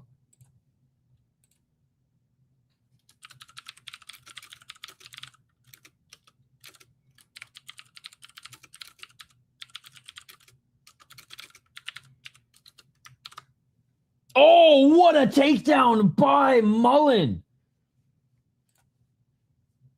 Sheesh.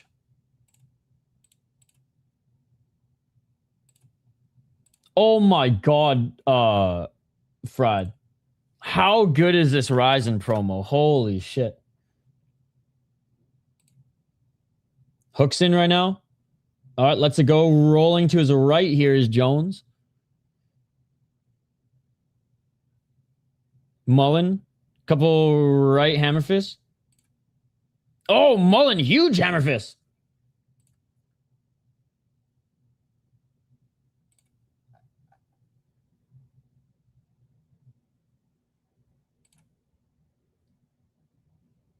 Left hand, right hand by Mullen.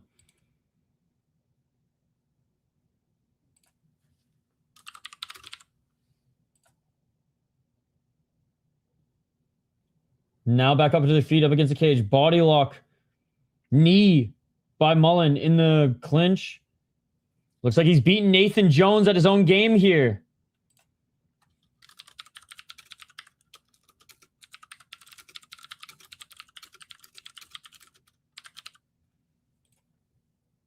Final 10 seconds.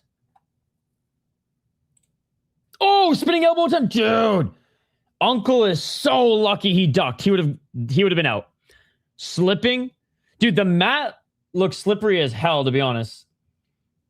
I've counted so many, like at least 10 times. At least 10 times they've slipped. Or fighters have slipped. And that's just on the main card.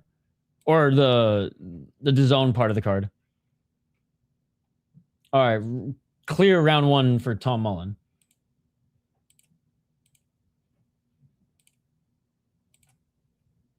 God, I gotta watch The Departed again. That song, the opening into Departed, it's Dropkick Murphys, right? No. I don't even remember. But anyways, that's the only song that was in NHL, in an NHL game that I can still listen to. Every other one gives me PTSD. Dude, I know. So good. Like, out of the last 3 bangers, that one was the cherry on top. That one took the cake. Round number 2. Yeah, I mean, most fights, I should say, most fights have a whatever card or have a whatever fight, and it's usually heavyweight. I love after the week of everyone being like, fuck women's MMA, Carly Giudice just shuts everybody up. Nice shots there by Jones, goes to shoot, and Tom Mullen defends the takedown. If we were allowed real MMA, Tom Mullen could just knee Nathan Jones in the head. The fight would be over. But fake MMA, ladies and gentlemen, even in the UK, fake fucking MMA.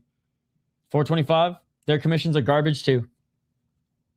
420, smoke 'em if you got them. Doing their best pussified North American impression. Anti-superior rule set. Oh, fuck. The DAZN broadcast just froze. What is this 360p? Now looking for the back take is Mullen. This is why I don't have a stupid heavyweight fight as the co-main. So again, I disagree. You are so fixated on somehow the UFC being fortune tellers. Okay, I'm going to ask you this. What if in the first round, Petrino knocks him out in 30 seconds? You would not be saying the same thing. It's like you expect the UFC to be fortune tellers or that the fights to be fixed. And no, I would rather the fights not be fixed. Thank you very much. 325.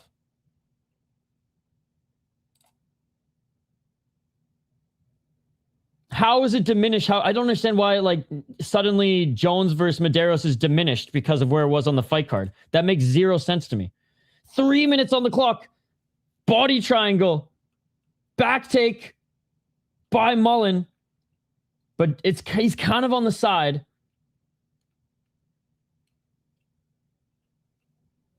I think you put a heavyweight fight anywhere on a card, first fight or last, it's a dice roll.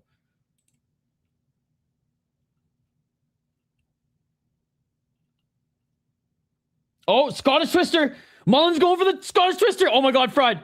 Oh my God. You got another one to post here in a sec. You might have another one to post here in a sec.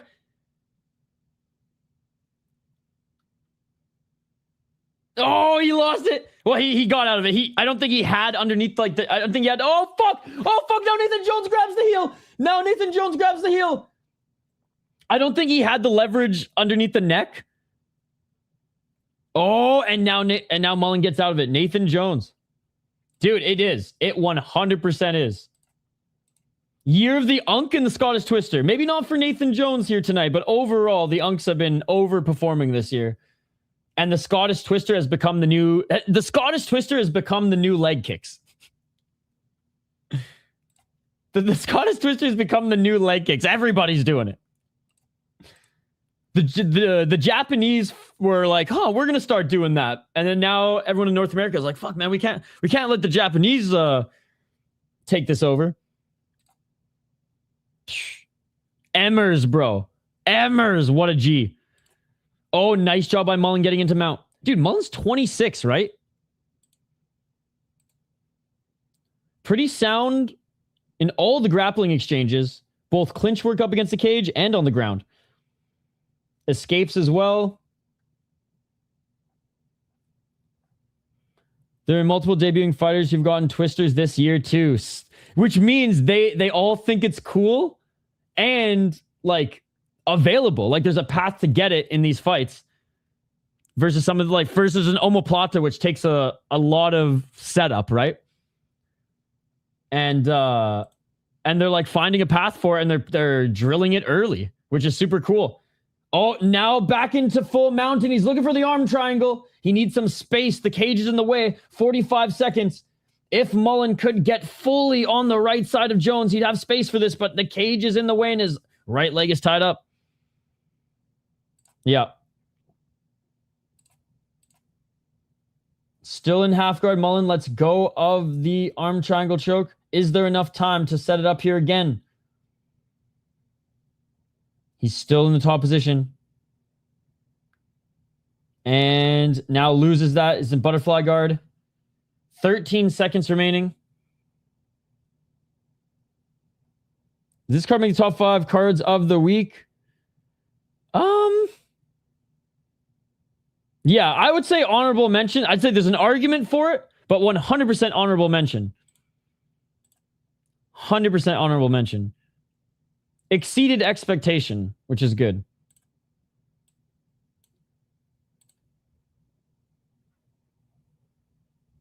There were a couple pretty bad fights too, though.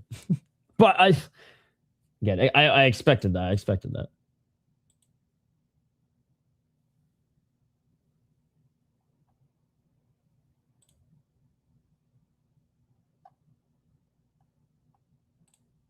All right, round 2, guys.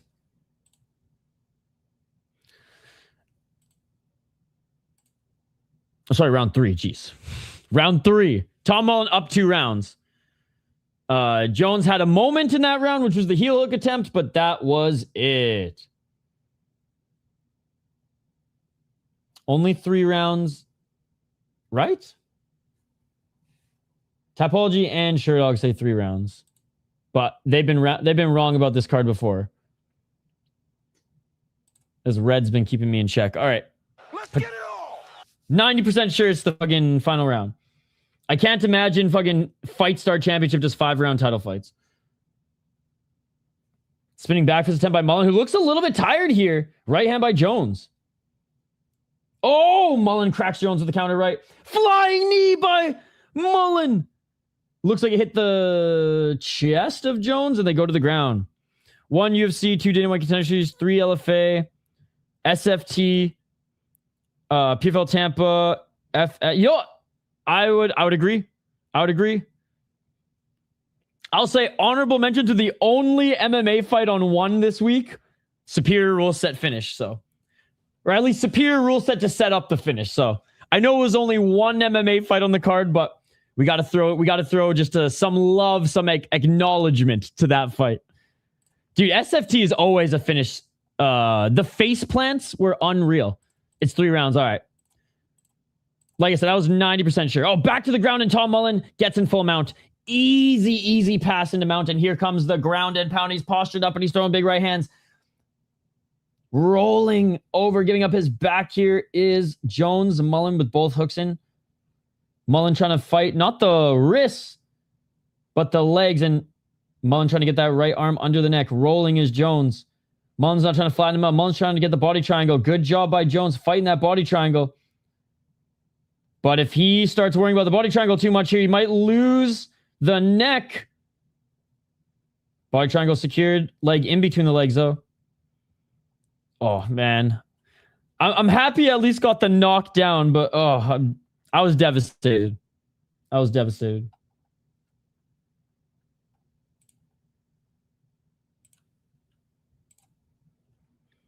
Still on the back, and showboating a little bit here is Tom Mullen.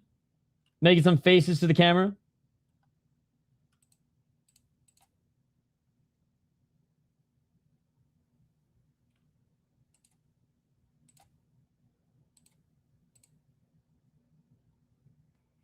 Ihor look good. Dude, he's wicked talented. Still on the back is Tom Mullen.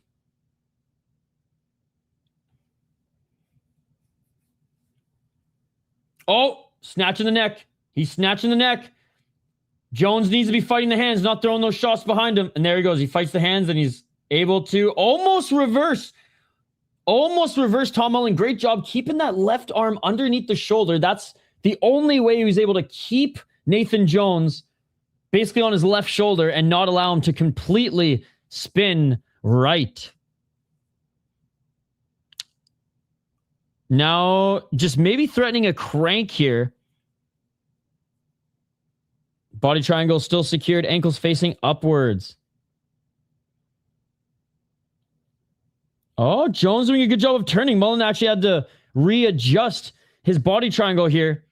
A couple toes might have been in the cage there to help with the elevation to stay on his back. There were clearly 2 toes in the cage is what I'm saying, but the Nice elbow by Mullen. Nathan Jones, he might survive and go to the distance here, but this is a domination. This is a dominating performance by Tom Mullen.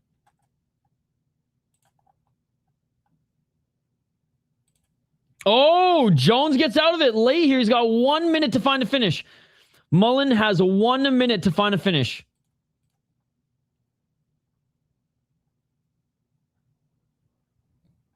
I don't think he's going to find a finish, though. Still on top is Jones.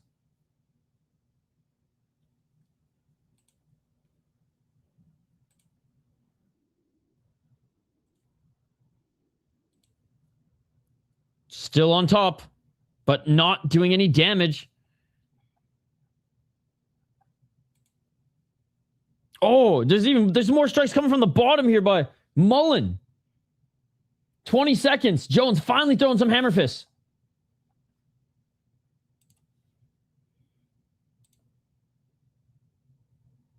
Jones has 10 seconds to let the hands go and just somehow, or the elbows, some way, find a finish.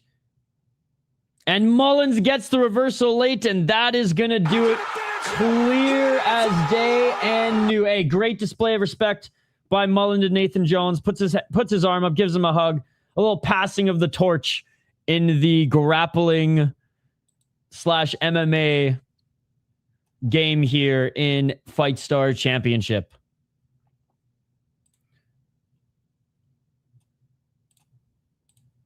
Yeah, Mullen's decent. Mullen's decent. He knows he won. He's getting the crowd going. He's on the top of the cage.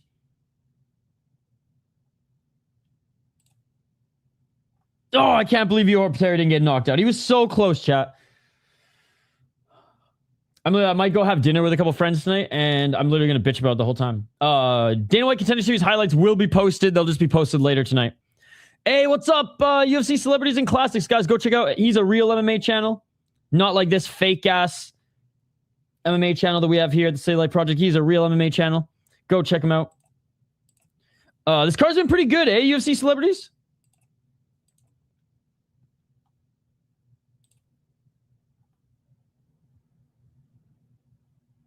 Why is it a tense moment?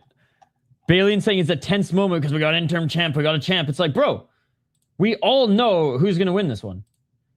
By the way, guys, if you're into sports and you like hearing crazy stories out of athletes in Russia, please listen to this podcast.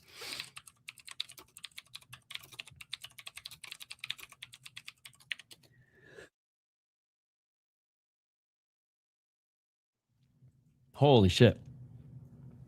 All right. I mean, 30-27, all judges scorecards, it should be. Yep.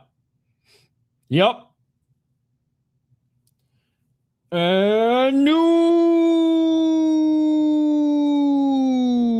Tom Mullen. That shit beautiful than a motherfucker. Great win. 18 fight card, ladies and gentlemen. We started halfway through it. Free on YouTube and free on DAZN. Let's go. This was fun, chat. This was fun. Appreciate you guys hanging out with us here today. We're going to wrap this up because we got a whole, four, if you're out west, maybe 6 more hours of sunlight. So let's do it. If you guys are new to the channel, smash that like button and subscribe. Is this the UFC? Nah, bro. It's the City Light Project. And we cover 30 plus hours of combat sports every single week. Here's some of the shows that we covered this week. We will be back tomorrow for our week 3 preview video. Then Tuesday we'll have Dana White Contender Series. We'll also squeeze an Ultimate Fighter on Tuesday. We got Road to UFC this week as well, so I will post my schedule early. I'll post my schedule either before bed tonight or first thing tomorrow. I think BK9 might be the honorable mention. Like I said, I will post every single fighter's highlights from their career who's competing on Dana White Contender Series. That will be posted later tonight. We got one more tough season highlights package to post next week. And I got a few more videos and a membership stream coming soon, but this week's going to be absolutely bonkers. If you guys want to see if you want to see highlights on who is competing on Road to UFC, I literally posted every single Road to UFC competitor Okay.